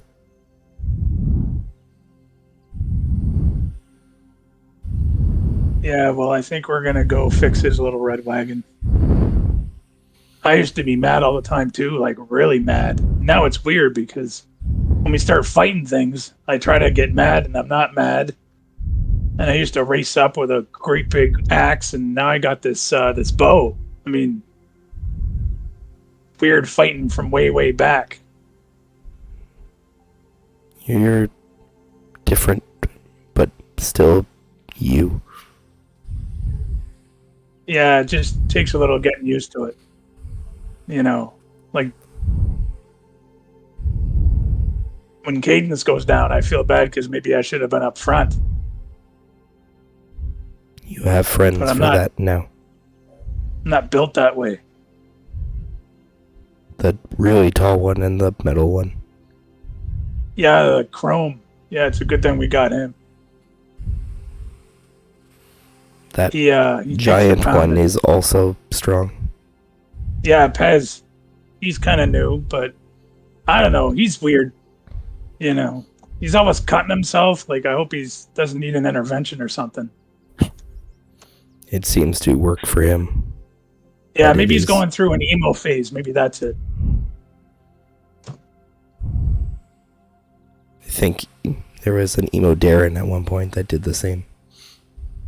Oh, I hope so. I'm going to help him cut himself in ways he's never thought of before.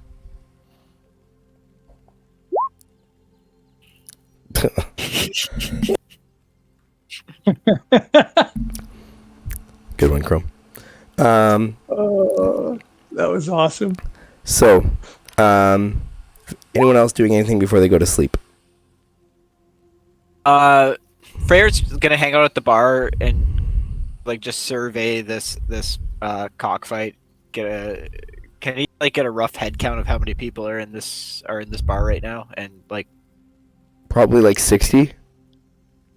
okay, that's way too many people. All right. Hoping for a more quiet, personal cockfight. Freyr, is that code?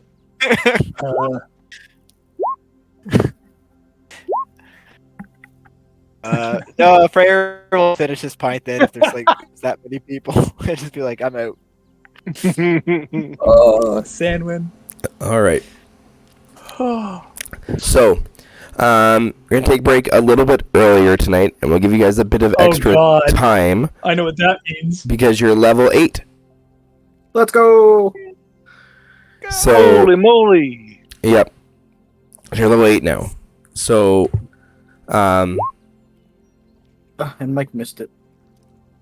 hopefully you guys are all familiar now with the character mancer to level up. Again, just to remind everyone, you go into your character sheet on the core tab.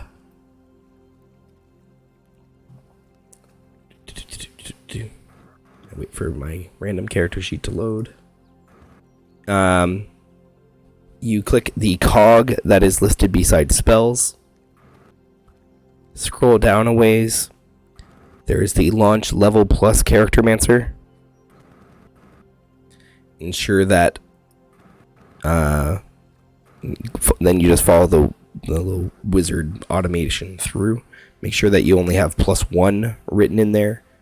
If you're doing any weird multi-class stuff, that probably means you already are familiar with how to do it. And then just choose the options you need. This is a big level for a lot of people. They get ASIs or feats. So Big game. give you guys some time. So I'm going to put us on the break screen for now for those of you in the chat. We'll come back probably about 10 minutes. If people are still leveling up, you'll get to hang out and chat with us while the level up completes. So we'll see everyone in a few. Also, again, big shout out and props to Arcane Anthem for the amazing music we get to use during our starting soon and our break time. Also, this is the link to our Extra Life team for our campaign this year. The team name is Cats on Wheels. It's not Divergent Dice. Don't worry. It is indeed the same team. So you can donate directly to our team there if you feel the need. It is by no means required. We will also be accepting donations up to and including on game day when we play on Saturday. So, thank you again, and we will see you guys all in a few.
All right, we're back. And the gang is still finishing up some level ups. By show of hands, who is done? Raise a hand. 1, 2, 3, 4. Chrome, are you done? I gotta do some spell work, but I'm pretty Okay. much done. If you're My, talking, Chrome, passive you're mute. My passive perception went up. Chrome stepped away to get food, actually. Oh, right. So, that's okay. People have some time. Freyr, as you kind of drift off to sleep, you close your Wanu. eyes and I don't want to go to bed anymore. Freyr's gonna do 5 shots and stay up. again you feel this kind of sensation of moving outside of your body. And you find yourself in a familiar place. When you open your eyes, you're here. I really don't want to be here. But you see all of your friends' bodies lying on the floor in the room around you. They're all starting to bleed out. And you hear a voice you haven't heard before, call out, "I've been watching you. You serve the wrong god.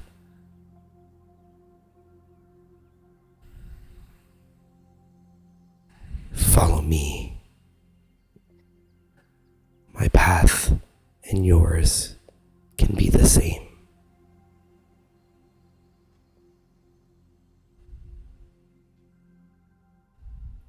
Accept death as the way of things and the beginning, not the end.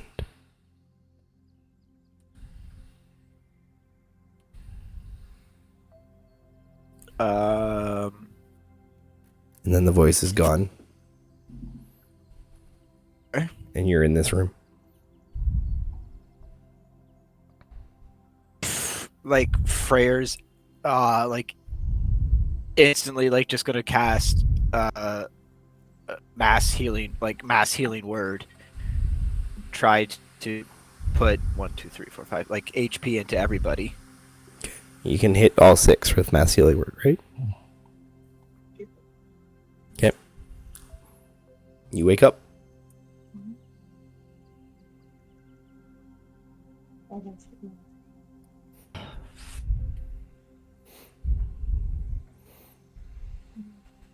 What's that?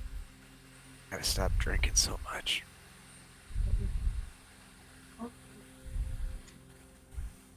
Just as the tail end, you like shake this off and like pull yourself awake, knowing that you are in fact awake in your room. You hear that same voice, just as like a faint whisper. That is not the way.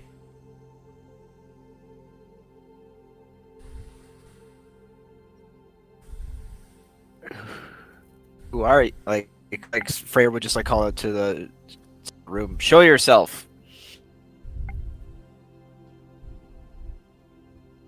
No Is it- response. Isn't Seeker in the room too? Yeah.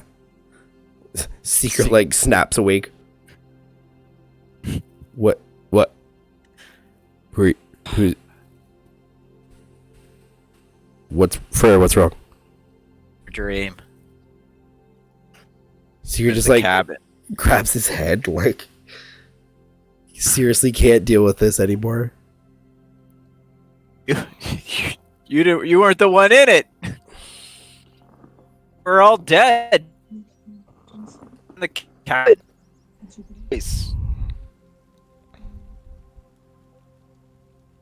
Ah, fuck it.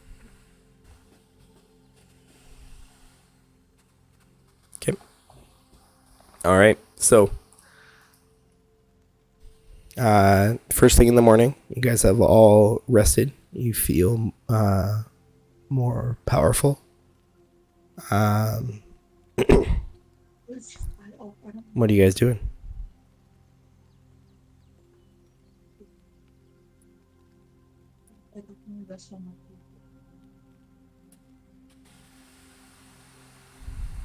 Everybody woke up, right? Everyone's awake now. Yeah. I'll guess we head have into to the head- com- We have to head to Oh. Deli's Blades. I'll head into the common room and get some food. Okay. Common room. Grab some snacks. Heading over to the armor and weaponsmith.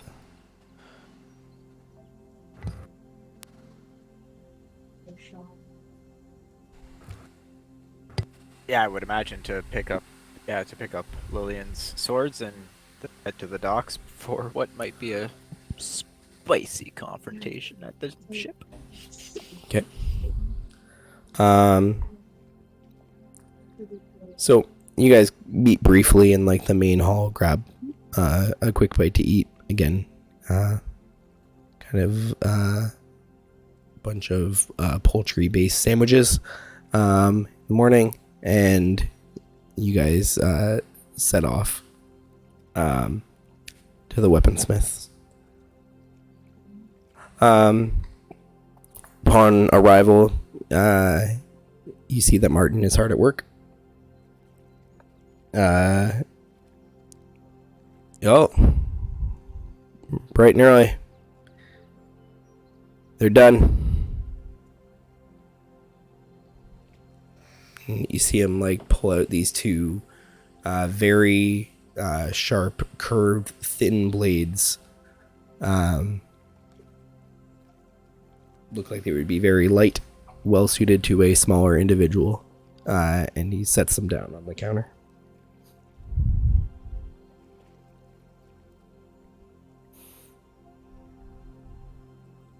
Hope they work for you.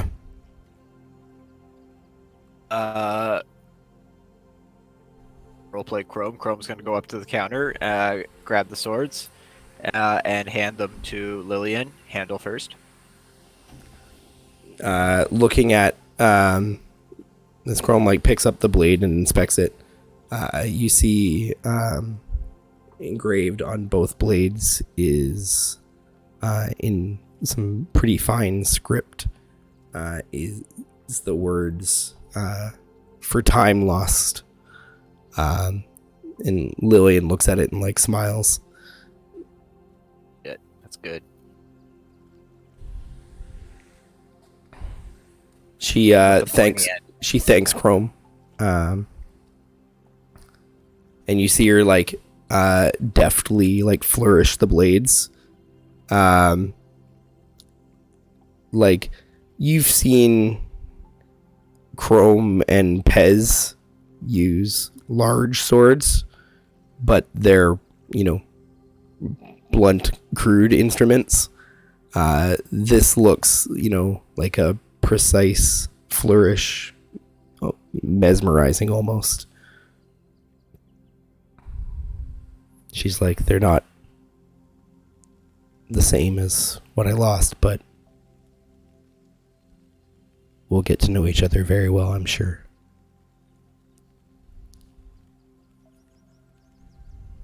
Thank you, Chrome.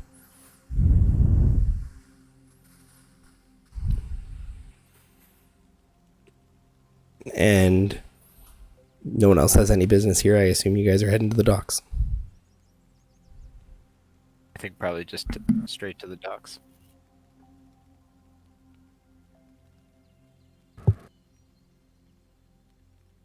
Not straight docks. Maybe like, you know, take the side door into the docks.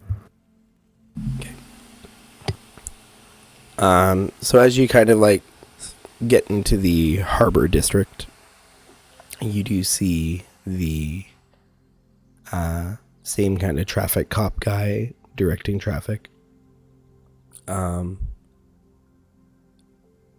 And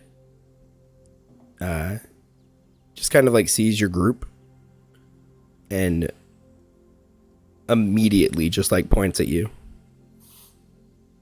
and like starts waving you guys over.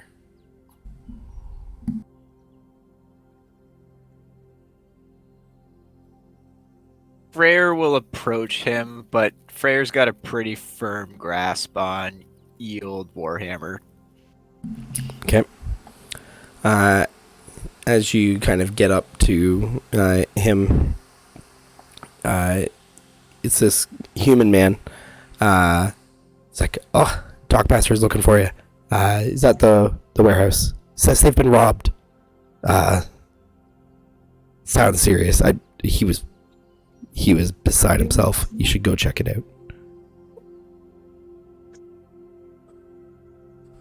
All right, thanks for the information.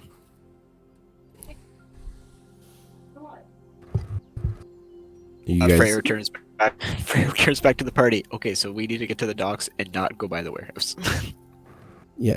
So if you like aren't going the right direction, he's like, no, it's this way.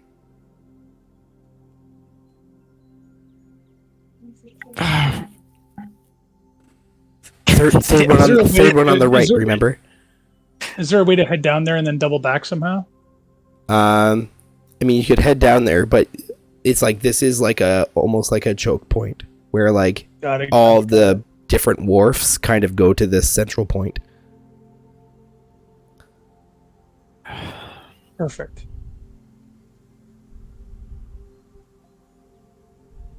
Okay, so Thanwin's Well, already that's disappeared into the crowds. No, that was kind of a joke. In all reality, though, Thanwin is kind of just like trailing the group, still kind of perplexed about his like brain fog and trying to figure out like what that was. So you kind of see Thanwin seems to be off in La La Land as he's just kind of walking around with the group. Okay.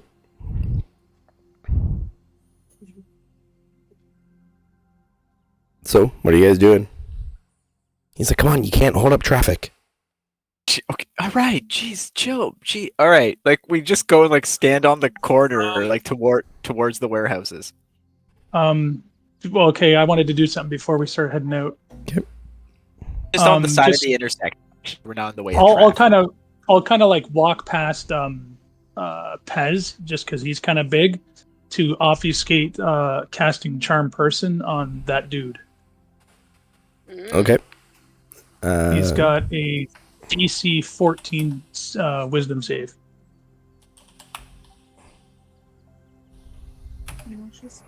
He fails. Yeah, thanks for the heads up. I just realized I got something I gotta go get back from our inn where we stayed. We're gonna grab that, then we'll head right down there. It's a gift I got for the Dockmaster. Oh, he'll like that. Yeah, Might cheer he him really up. looked after us. All right. Yeah, hurry back. He's For sure, we're gonna double time it. Okay. What was the name of the inn that the Dockmaster suggested? It was Shepherd and something. Rose and Shepherd. Shepherd.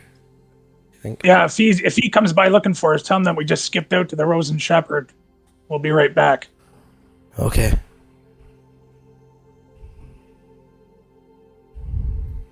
And I think we should skip out as quickly as possible. Do Alright. any of us know how to work a ship? I mean, we're still meeting the captain. We just got to get to the harbor. We just got to make it to the harbor and not go by warehouse number 3. Yeah, and like Yeah, to be that's a clear, good you can point. go to where that ship is meant to be. So we're just gonna like go down the other, the other street in the other direction, and kind of just go around the block to avoid straight lines to the warehouse. I imagine that is the plan, and the harbor, like I said, through kind of the back door or the side door. Yeah. How long does Charm Person last? It's like a minute? Well, 1 hour. 1 hour. Okay. But when it wears off, the person knows they were charmed. So I'll say, like, with that intent and with what you're kind of trying to do, within the hour, you have time that you can, like, navigate through this wharf district, get to where the ship is meant to be departing from, while he is still charmed, and let you go down a road that is clearly not the road to either the inn or the warehouse. But because he's charmed, he just lets it go.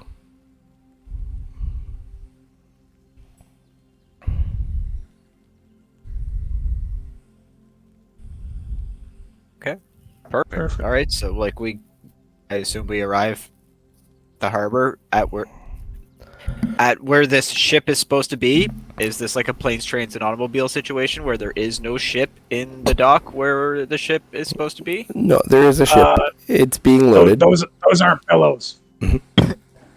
Yeah, there is a ship. There are still provisions being brought on board. You see, like, the dock hands lifting heavy crates and barrels, bringing them on. There is a female captain, kind of like standing on one of the tie-off points. Does this captain look like Durthak at all? No. Okay. This captain looks to be either like elvish or half elvish, not orcish at all. She looks like Durthak with half her body blown off. She's in a wheelchair. She is persistent. Yeah. Not gonna want to see us. Yeah. You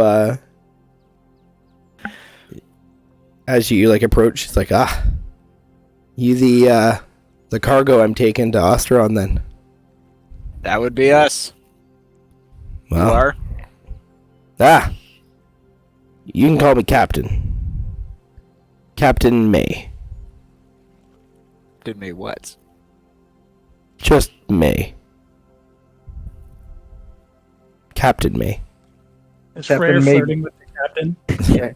Captain may beat the shit out of you if you ask too many questions. May find that Freyr enjoys that. The Salty Seagull will be your vessel for this journey. It's a good ship. She hasn't failed me yet. Don't suspect this will be the time. Sounds wonderful. We have a great track record with ships.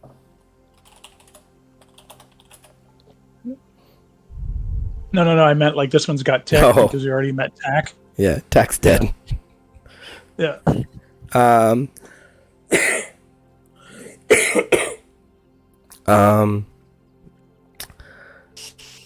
Well, get aboard. Find a spot out of the way while they get loaded. Sounds good. We're also happy to assist with any work that needs to be done during the trip. We're always willing to help pay our way. Dockmaster took care of that. I don't know what you guys arranged, but pay was good. Wonderful. How long until we cast off?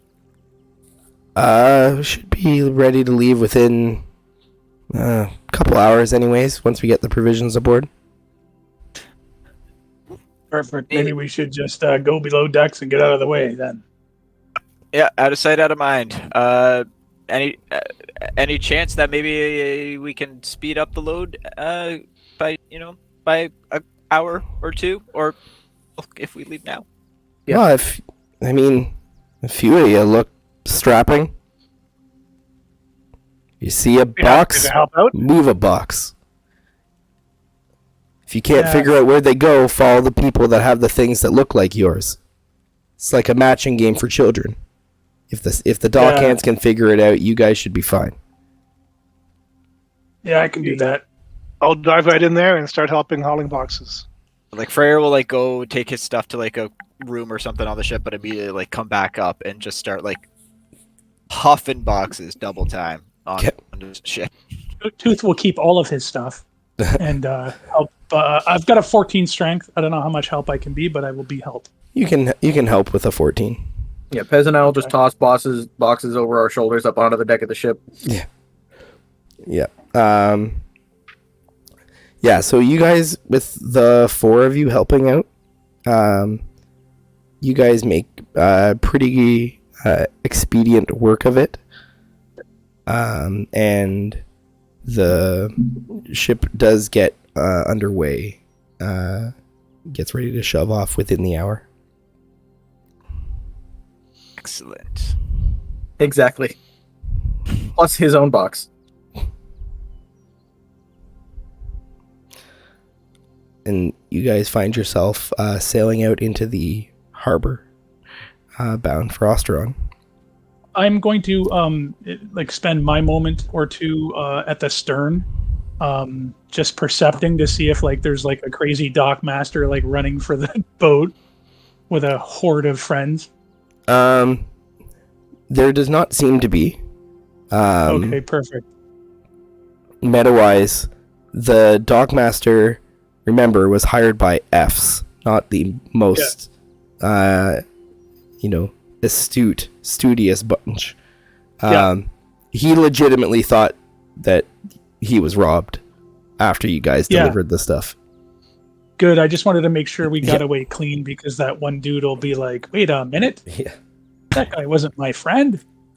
I'm feeling like he legit thought he was robbed too, but I just didn't want to deal with that side quest today. Yep. Find the criminals. Well, problem. All right. So, this is a lengthy sea journey. We're not going to RP every day of sea travel. I know your heart's breaking. We'll offer to spend time in the crow's nest. Cool. He's a good looker and seer. That's my job. No, that's just kidding. You can do that. Damon's too spacey right now. Yep. You guys also notice that, especially once you get out on the water, Seeker, he's been, again, pretty withdrawn, but he summons Herman, his owl familiar, and you see Seeker actually, turn into a hawk. And first time you've ever seen Seeker turn into anything that can fly. And he kind of goes soaring above the ship as it sails out into the harbor and into the ocean. He stays just kind of gliding on the breeze. Freyr would keep tabs on Seeker as much as he can. Yeah, he just seems to be staying very close, he's just testing out his wings. So,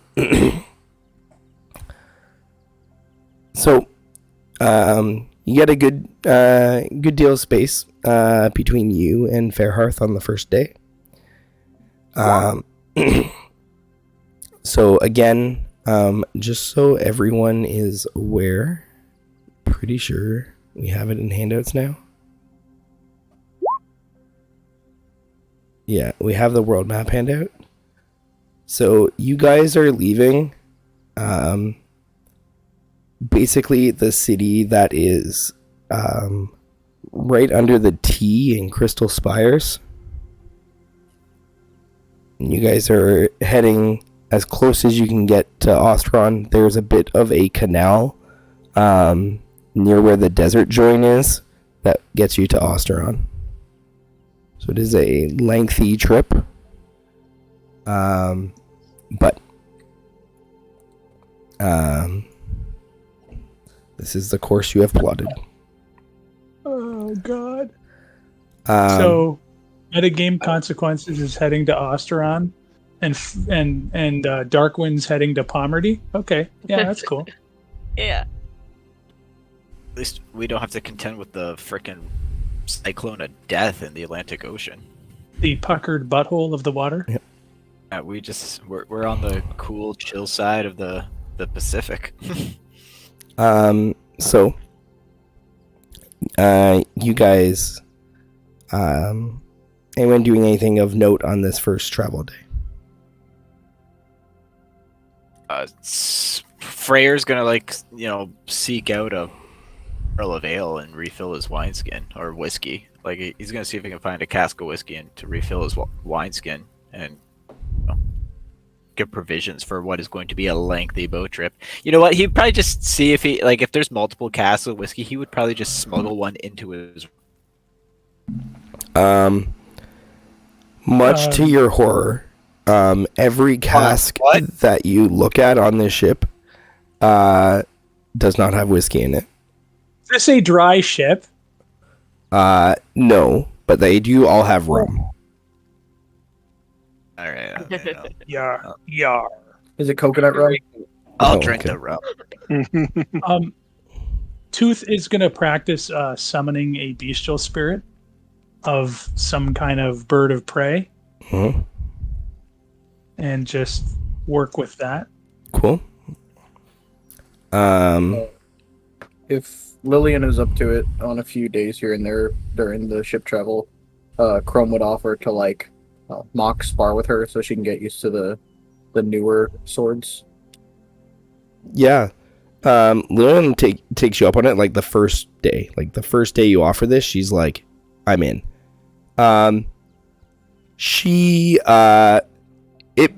You like, you know, make this offer to like mock spar so you can get to know like the new blades. It very quickly becomes apparent that she is at least as good a swords person as you, probably better, and you are like not sure she fully understood the notion of mock sparring, as you end up with quite a few dings and cuts by the end of the day. Yeah, I think she has selective hearing and didn't hear the word mock. Yeah, like, you know, you like block and parry like certain blows, and like when you swing at her, your blade stops short. She's just like, you know, Ginsu 3000ing you, and like though you parry many of the blows, quite a few do get through. Just turns into a fucking blender. Yeah, basically. Yeah. At least she didn't shoot you or something drastic like that. Yeah, that'd be fucking horrible. Who would just shoot Chrome? Do such a thing. Yeah. On Although our he paid for the repairs. I can't give him shit about it anymore. Yeah. on our first voyage, a few of us were taking some Orcish lessons. I think Cadence would like to keep that up and try to gain proficiency in the language. Cool. You were having Thaddeus teach you Teacher- before, but do It you was- want Tooth to It teach was you now? Angus was Yeah, to teaching. be honest, originally. Tooth could teach her because Tooth speaks it natively. Yeah, Cadence will go to Tooth then and ask for lessons. Okay. No, Cadence, you said, I am a banana. What you meant to say was, All right. So some language lessons, some wild shape flights for Seeker and Herman, some sparring. Freyr was assessing the liquor situation. Bear's also going to do like a thorough search of this boat. Okay. You find 0 assassins. Excellent. That's what he wants you to think. Yeah. Is Thaman doing anything of note? Damon's probably like half watching, like in, you know, he's like still like there. He's just doing a lot of mental thinking. So probably like, you know, just staring off into the water a little bit, but also kind of, you know, keeping an eye, patrolling like the top deck a little bit. Okay. So first night comes to a close. And Freyr.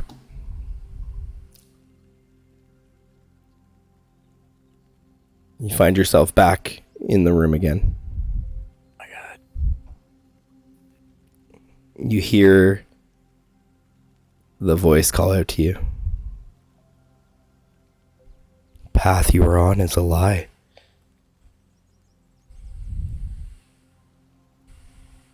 Embrace Who death. are you? I can't. They're my friends. Death isn't the end.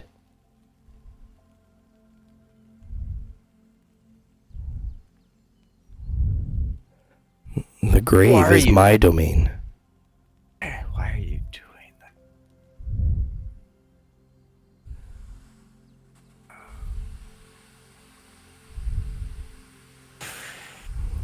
that? Freyr will like run out of the cabin, like slam the door behind him, and then like yell out like, "Know yourself!"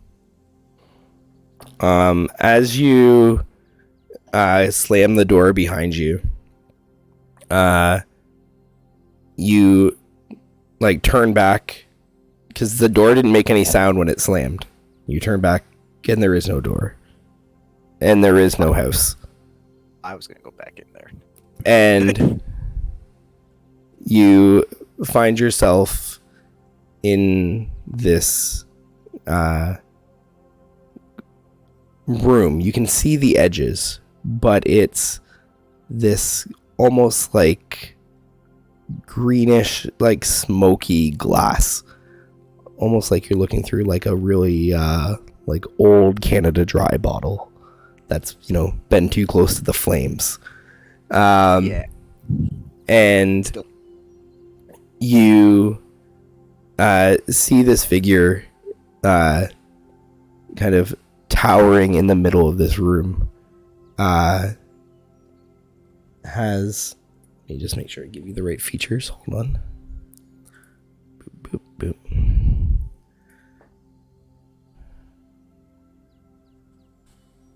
It has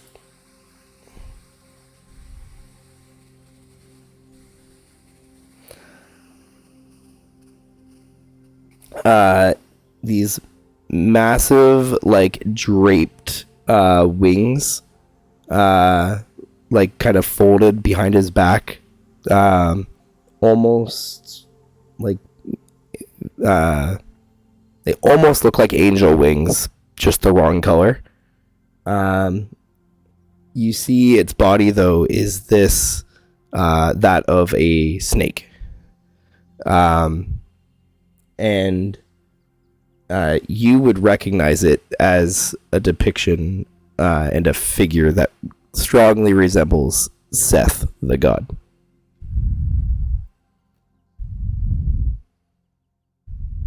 You're Seth, aren't you? Yes. You know me. I know of you. There is a kindredness in how you feel inside that called out to me.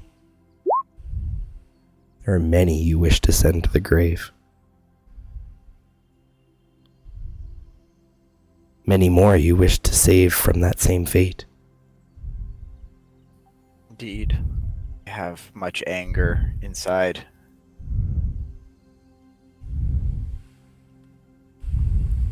I Bodrin's path Kylie. is flawed.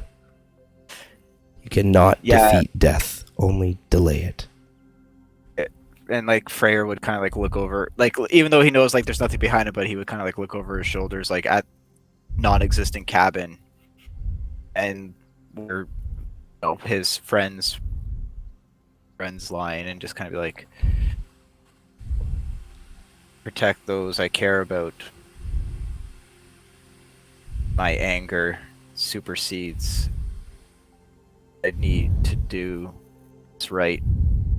Send those who have wronged to the grave. Then take my gift and renounce that of Bodrin. And you see like a human-esque hand kind of like furl out from beneath the wings. This like black, not like scaled, but like very much like snake-skinned arm like comes out, offering like a hand to you. Bear takes a step forward, takes a good long look at his metal hand, kind of like, flexes the fingers on it a few times, and kind of just reaches out to Seth's outstretched hand with it.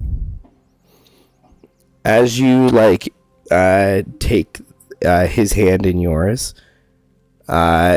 You feel this almost indescribable sensation.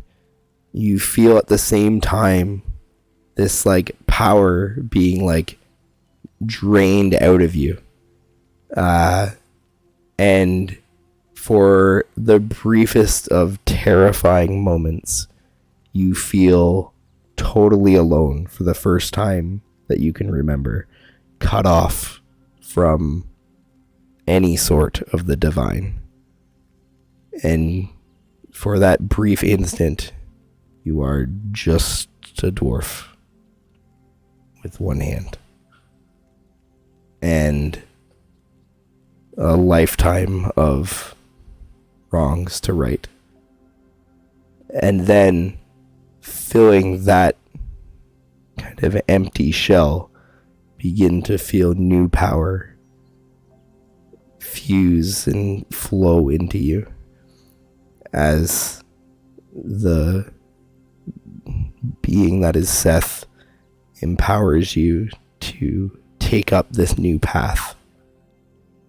And after a few moments, you kind of like release hands, like take a step back and gasp. And Seth looks down at you.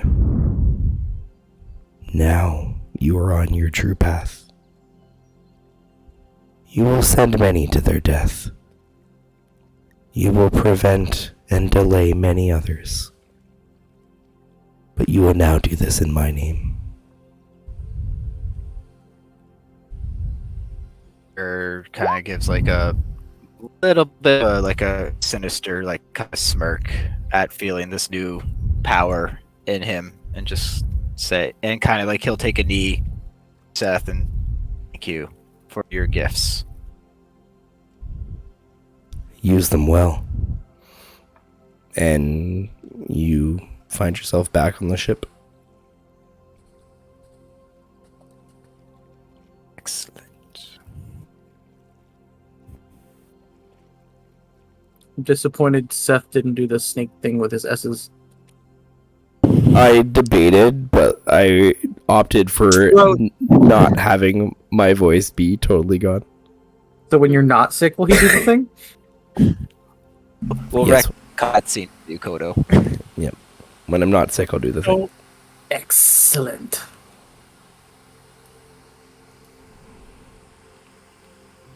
I don't is wanna be on Freyr's this ship. Spell focus. Is Freyr's spell focus now a shovel? No. I don't know, Freyr, is there any visible difference when the party sees you the next day? Yeah, he's got a streak of black hair now. No. His hair's significantly longer. It's down past his face. Got like black contacts in. So, probably not actually. But, like he would probably look just regular old, just like regular old Freyr. Like I guess like he just kind of has like this little like.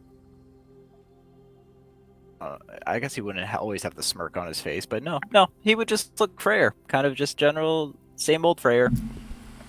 Cool. All right.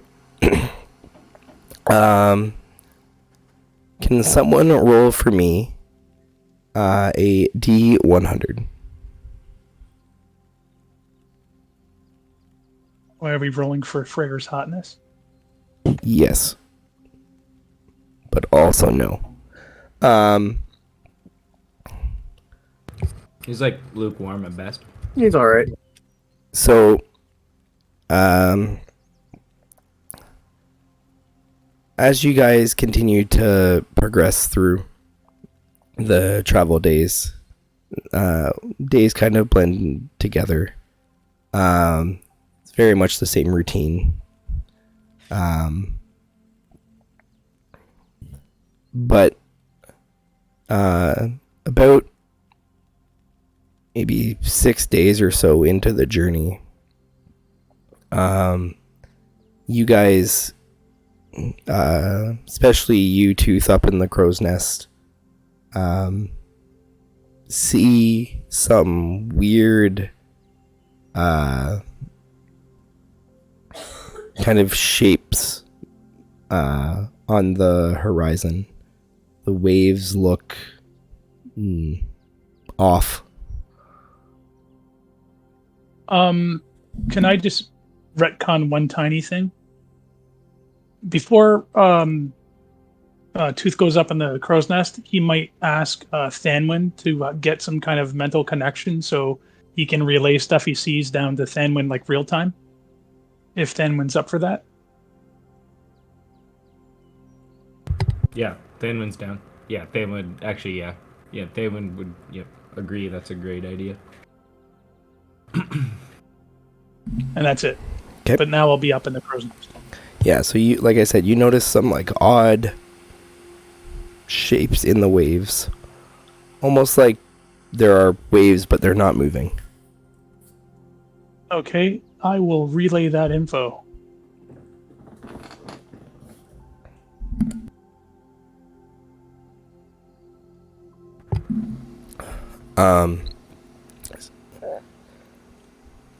Seeker sends Herman to go take a look, hearing the info. And Are we heading towards those waves? general direction? Yeah. I'll roll a perception check for Herman.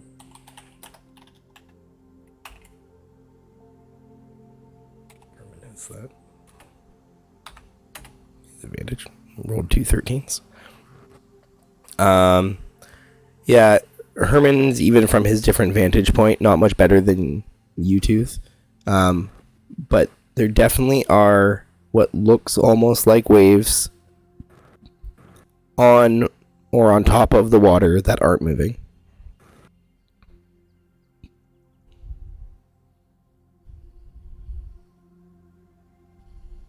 I think Thanwyn. Maybe you want to tell maybe the captain. Maybe she knows what it is. Yeah, sounds good. I'm on it. God, I wish Durthak was here. And Thanwyn will head out to go find the captain and let them know what's going on. And if he sees any like party members on the way, he'll try to grab them. Yeah. So they can... Make sure you wake up Cadence. Thank you. All right, so you got you collect everyone. May's on the main deck, helming the ship, as she does during the day. Can you like relay this? And Tooth, or via Thanwyn, who relays to Tooth, I assume. Yeah. Can you like get? he would, Can you tell me more about what they look like for a bit closer now?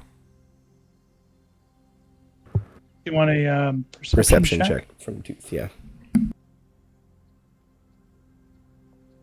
21, 22. Yeah. You haven't had a great deal of experience, Tooth, but it looks like the water is holding shapes that water shouldn't just naturally hold. Almost as if the water was alive in those places. Yeah, I'll definitely relay that. Yeah. Thanwyn explains I'm to trying the to captain that it's think. like...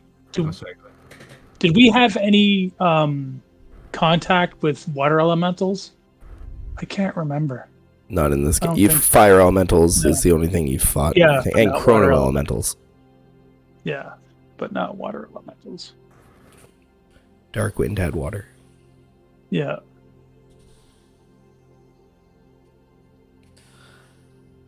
Alright, so this gets relayed through the chain.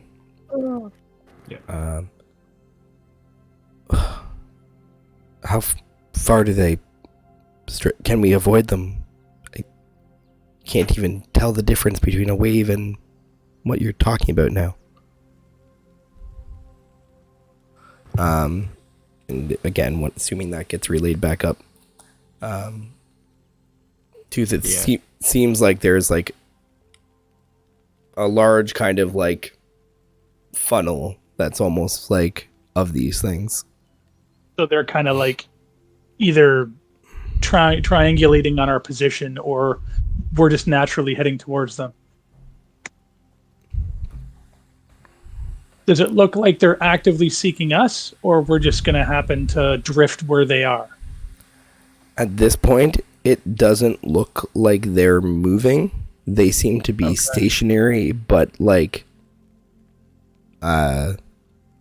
you would like if you had to like draw a parallel, it would be that they were like being like sentinels, like on the lookout. Got it. I'll relay that information to Thanwyn, and I'll suggest maybe like changing the angle of the ship so we're in the same direction, but see if they start moving to intercept our new course.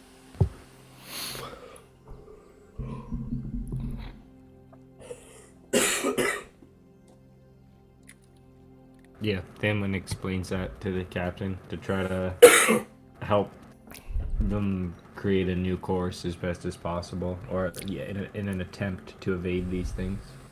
Okay. One of these days, a zombie Dirthak is going to come out of the ocean and kill us all. I'll be ready for her. You know when a fireball comes, because, yeah, Vengus will be right beside her. Yep. So you guys make a small course adjustment. And with the modified heading, looking at these elementals, they seem to still be staying put. But what you notice, Tooth, especially from your vantage point higher up, there seems to be a ring of them around something.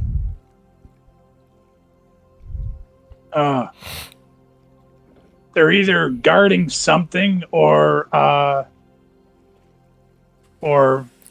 they are preventing other things from getting at that something, because it looks like they got a ring around something.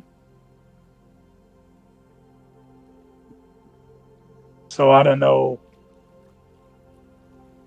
what maritime responsibilities Captain May has. This trip's on your dime. You say the word. Well, tell Seeker.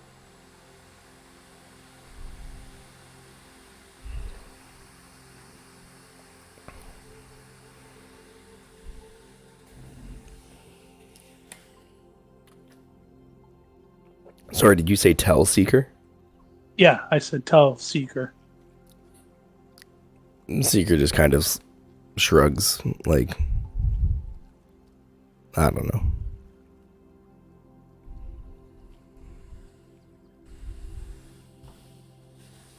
What do the rest of you think?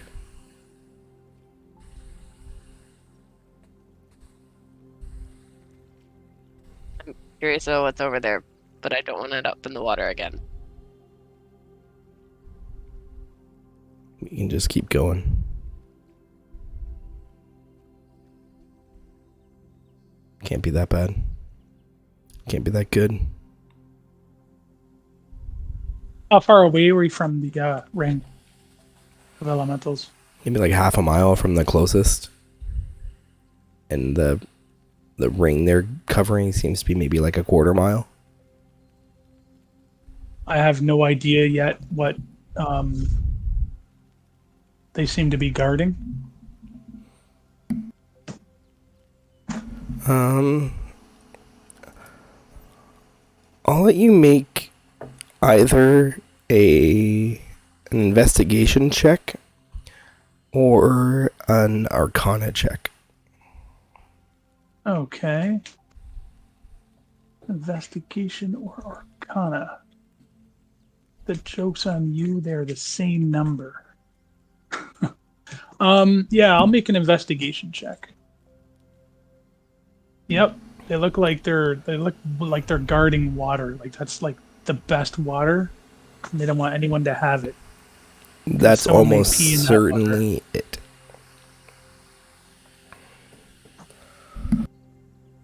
Like, I don't know what they're guarding, but like, now I really want to see what they're guarding.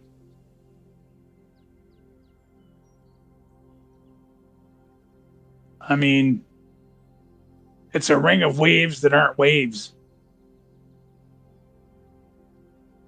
Like, as long as Seeker doesn't, like, dispel the boat, we should be good.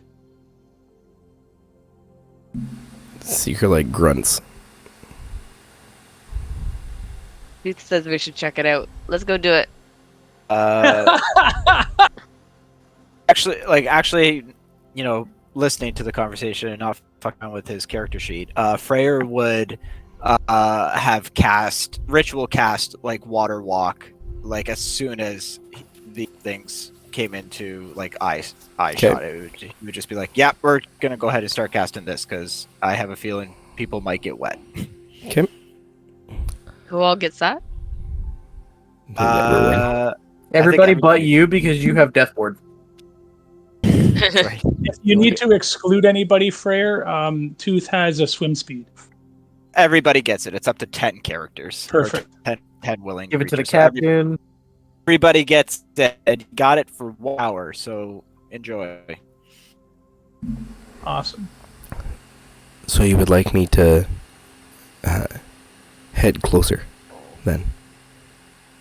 Again, this is a chartered ship. You do with it as you will.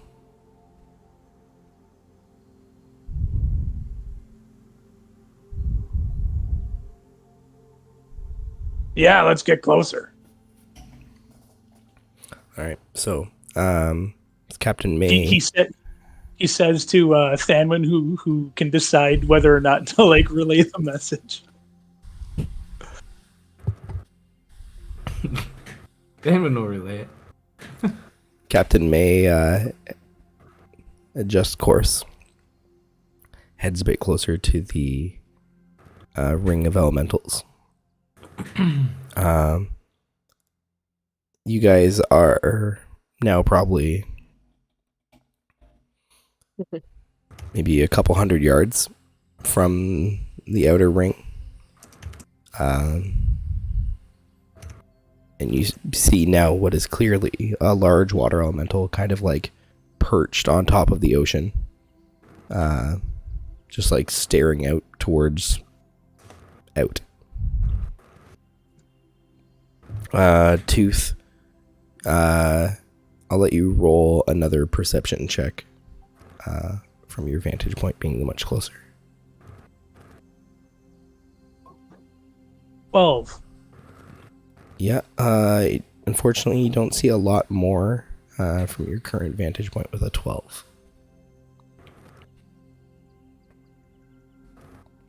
Is there any way, like, through the ring? Or do they have, like, everything pretty much? Oh no, there's big gaps. Probably like 500-yard gaps. How many water elementals do we see? Or do 12. I see? There's 12 of them. That's spicy. They're huge. Does anybody know how to talk to, like, a water monster?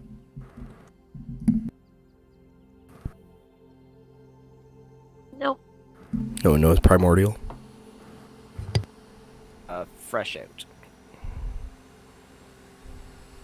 Well, gosh.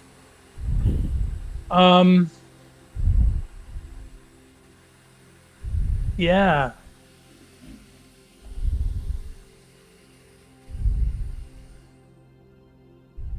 I got nothing. I mean, we can try going between them.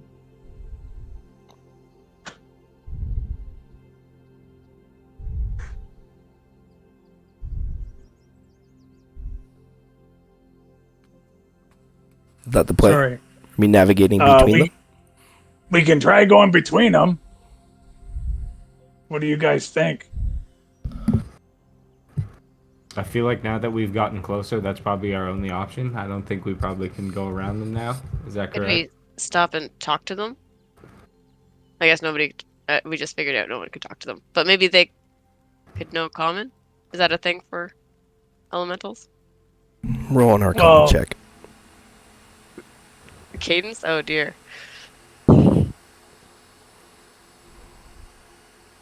Let's go. There you go. You are positive elementals don't speak common. Darn. All right. Never mind. How high is the crow's nest from the ship? Probably 25 feet. Okay. Do I see any like dolphins, seals, whales, anything from up where I am?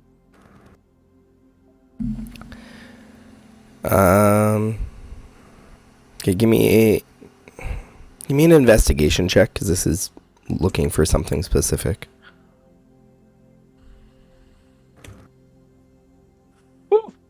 Yeah, you see a couple of dolphins bobbing in the water behind the ship. Awesome. I am going to Misty Step to the deck. And then I'll go to the dolphins and I will cast Speak with Animals. Mm-hmm. And I'll ask if they can relay a message to the big water monsters.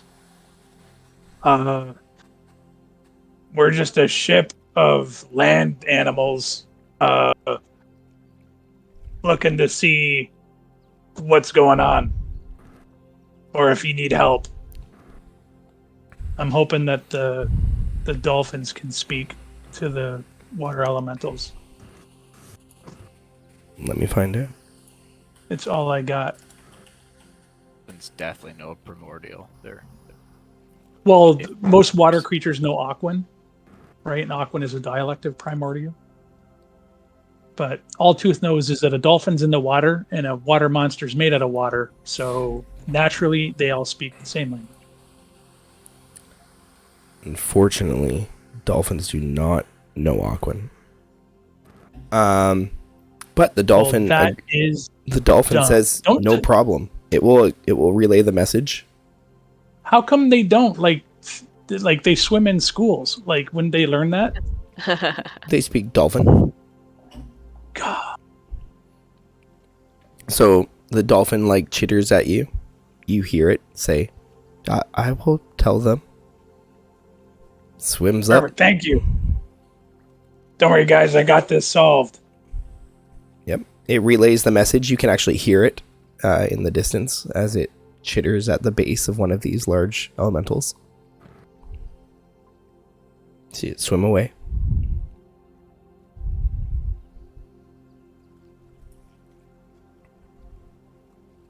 Well, did that sort everything then?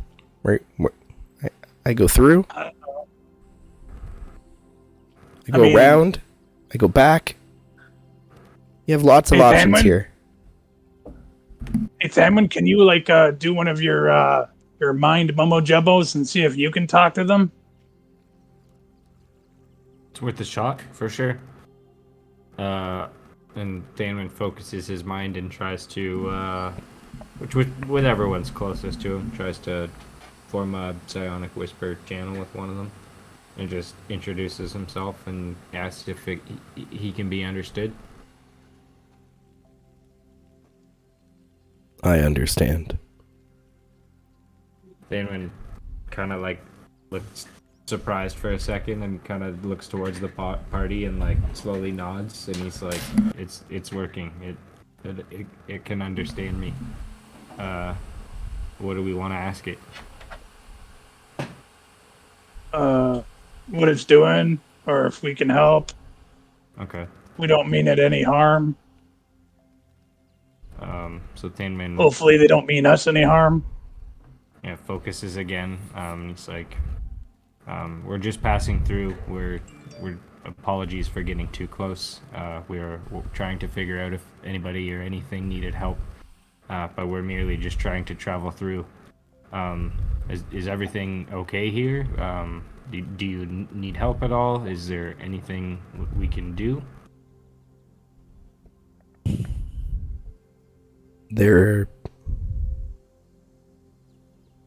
I am surprised that one of your kind would concern themselves with our problems.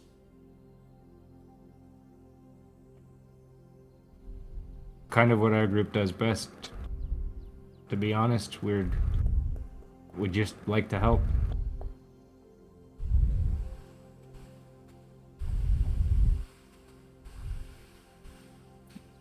This is a gateway to our realm. There is much trouble there. Where is your realm?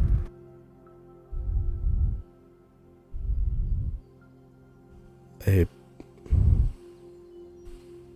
different plane. Here, but not here. I understand. More than you would know, actually. What kind of trouble? New trouble? Old trouble? What are they after? What is happening? Trouble. A corruption spreads.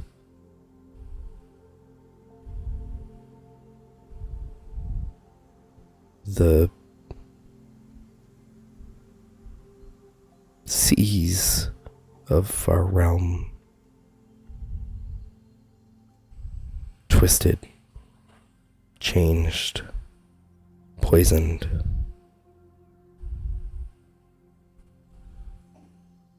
Those that emerge do not follow our ways and make war with us.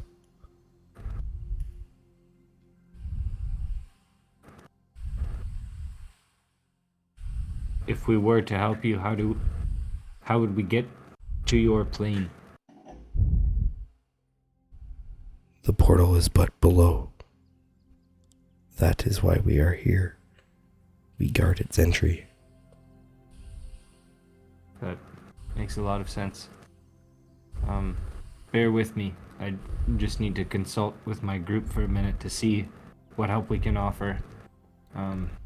I'll talk to you in just a few moments. And Théoman kind of turns to the group and explains that Tooth's theory was pretty much bang on, that they're guarding the portal below. Like they're there for a specific purpose. It's why we found them here. And they need help on their plane to take on the evil that's poisoned their waters and is kind of threatening their existence right now. And just kind of asked the party just to gauge interest, and like Danwin's pretty down for it, but he wants to see what the group thinks about helping them and side questing in exchange for where we're going.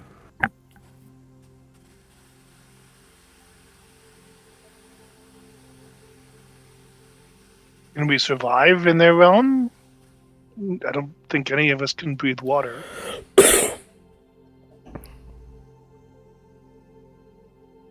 believe there's also a water breathing spell.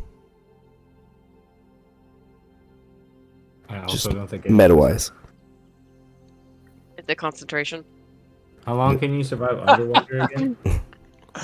So mechanically, any character can hold their breath for 1 minute plus an extra minute per Constitution mod.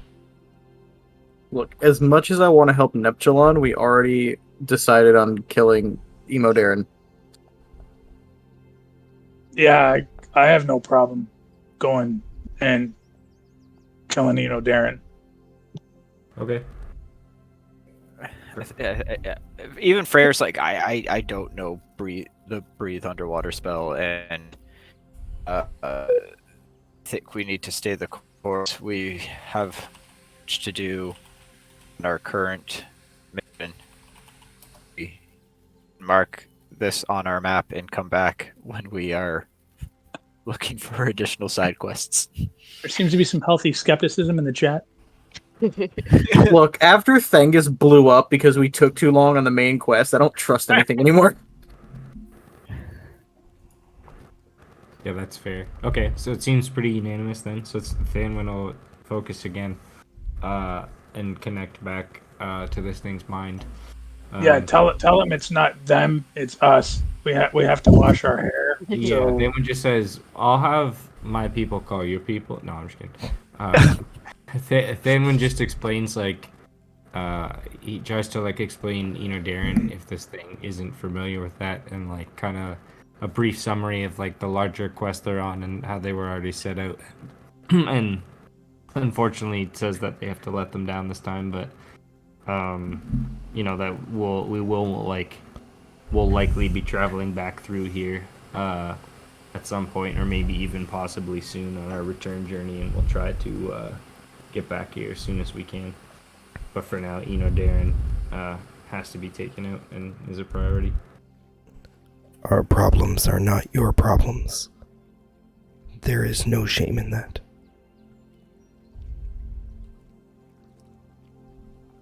Thaman says, "Thank you, friend." And he asks if we'll be safe to kind of pass over here, like undisturbed, or if they'd want us to kind of stay a new course and try to avoid it completely. If you venture inside the ring, you will be taken to our plane. Okay. Thanwyn also like makes a quick note of that, with like the kind of like just draws a rough sketch kind of with like the map note, and then kind of says goodbye to this group of, or this one water elemental, and we'll turn to the captain. I'm assuming the captain's still there. Like, yeah, he'll turn to the captain and explain like we need to slow and divert course and go around for now. We'll worry about this another time. Anything you say. And she helms the ship, diverting around the ring, and strong gust of wind start putting distance between yourselves and the ring of elementals and the gateway to the plane of water.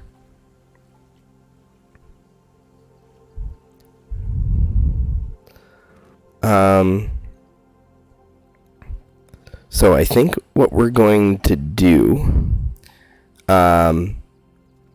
because my voice is almost totally gone now, I think we're going to call it a bit early tonight, but I do want to go and do a roundtable first and get everyone's thoughts on the following question. Is there currently the 3, and who's in it?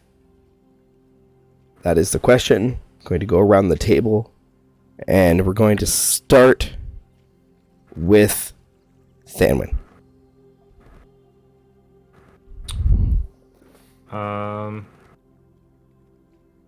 Yeah, so, well, I'm horrible with names. I know we took out the 1, so I know there's 2 remaining. I don't think it's the 3. Oh, no, we are back in time. That's right. Oh, man. There's so much. I'll help you. You've taken out 2 of the original 3. Yeah, okay, Yeah, so we we took are out- in that time. But you replaced 1 effectively with Brumalthazar. So, from the OG 3, there was Lomasar, Sazeo, and Adrenos.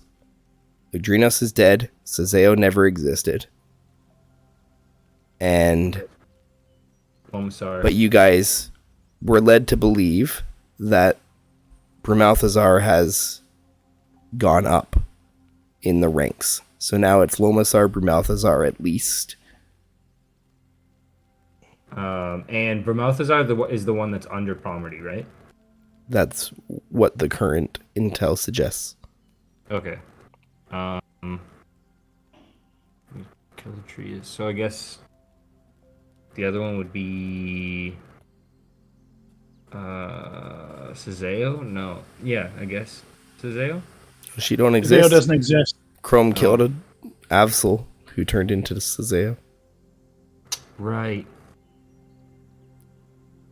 Not a test. There could just be two, or you think that there is someone else who has ascended to the Yeah, I'm drawing a top blank three. on the last one. The other two I do actually know what's happening with those, but yeah. Almira. Yeah, Elmira, there we go. Elmira. The third Elmira. Casey's head explodes. Yep. All right. So Pez, your turn. Is there a 3 still, and who's in it? My thought is that we keep hearing about the 3, or I guess the term hasn't been used in a while. But if there is a third person, third entity, we haven't got any idea what that identity is. Or maybe there's just 2, Malthazar and Lomasar. Okay. Cadence. Cadence also kind of thinks it's down to 2, with the potential for there to be something that's going to fill in that void, but she's kind of floundering on what that might be. Okay. Tooth. Did Lomasar come to us one time and talk shit? Yep. Yes. Yeah. So Tooth knows of Lomasar, but and Lomasar's a bad person or a bad god or a bad whatever. And so God. if she was available, like obviously we'd have to do something. But the person he really wants to kill hard is Bermalthazar, just because Bermalthazar's been fucking around with like the natural world and the Fey realm. He really does not like Darren. He thinks that Darren is meddling. But he also thinks that based on the stuff Freyr talked about, that maybe we have to figure out how to get a starry shard back, right, to retain the balance. But yeah, so I mean, I don't know about a 3, but he thinks Lomasar and Bermalthazar are bad, and if there's a third, maybe it's Darren. He doesn't really care that much about Statera, as long as Statera leaves Arunme alone. And I mean, Nahil is just this guy that Freyr mentioned. Cool. All right, Freyr. Yeah, like Freyr is of the opinion that party has successfully dealt with 2. Balthazar has appointed himself to the ranks now, bringing it back up to him and Lomasar. And with the most recent information, Freyr's kind of towards the opinion that both Statera and Nahil are filing their applications to fill that third position. Which one will get it to be determined based on more information coming available. Cool. Excellent. And last but not least, Chrome. Chrome definitely thinks Lomasar and Bermalthazar are part of it, at least 2 of the 3. He thinks there is still a third, even though Sazeo never existed after he killed Absol. But they're not aware of who it is yet, or maybe they have met this person and don't realize that they're basically trying to be part of this. Awesome. All right. Well, guys, I am very excited for how this is going to shake out. I'm glad you guys got level 8. Sorry that we thanks for giving it to us. Well, I mean, you guys earned it. Thanks for putting up with the voice, and sorry about the shorter session than normal. Hopefully, I will get my voice back. Shannon will also feel better, and we'll be at full strength for the next Consequences game. We do have D&D tomorrow night, though. We have the in-crowd here. So Shannon and I don't get too much rest, but at least I only have to talk for one character and not everyone they meet. So that will be great. Looking forward to that. That's going to be a chaotic mess. We just completed a mission and scattered to the wind. So that'll be Spenny running that, and we are excited. Again, Shout out for Arcane Anthems providing the music for the break and the opener. And please do not hesitate to check out Extra Life. And again, we hope to see you on a Saturday through to Sunday morning when we are doing our Extra Life stream. Hope everyone has a great night, and we will see you guys next time. Yeah, you Good night. Amazing. Right. Great session. Yeah, take Thanks, care, everyone. Wake up, everybody.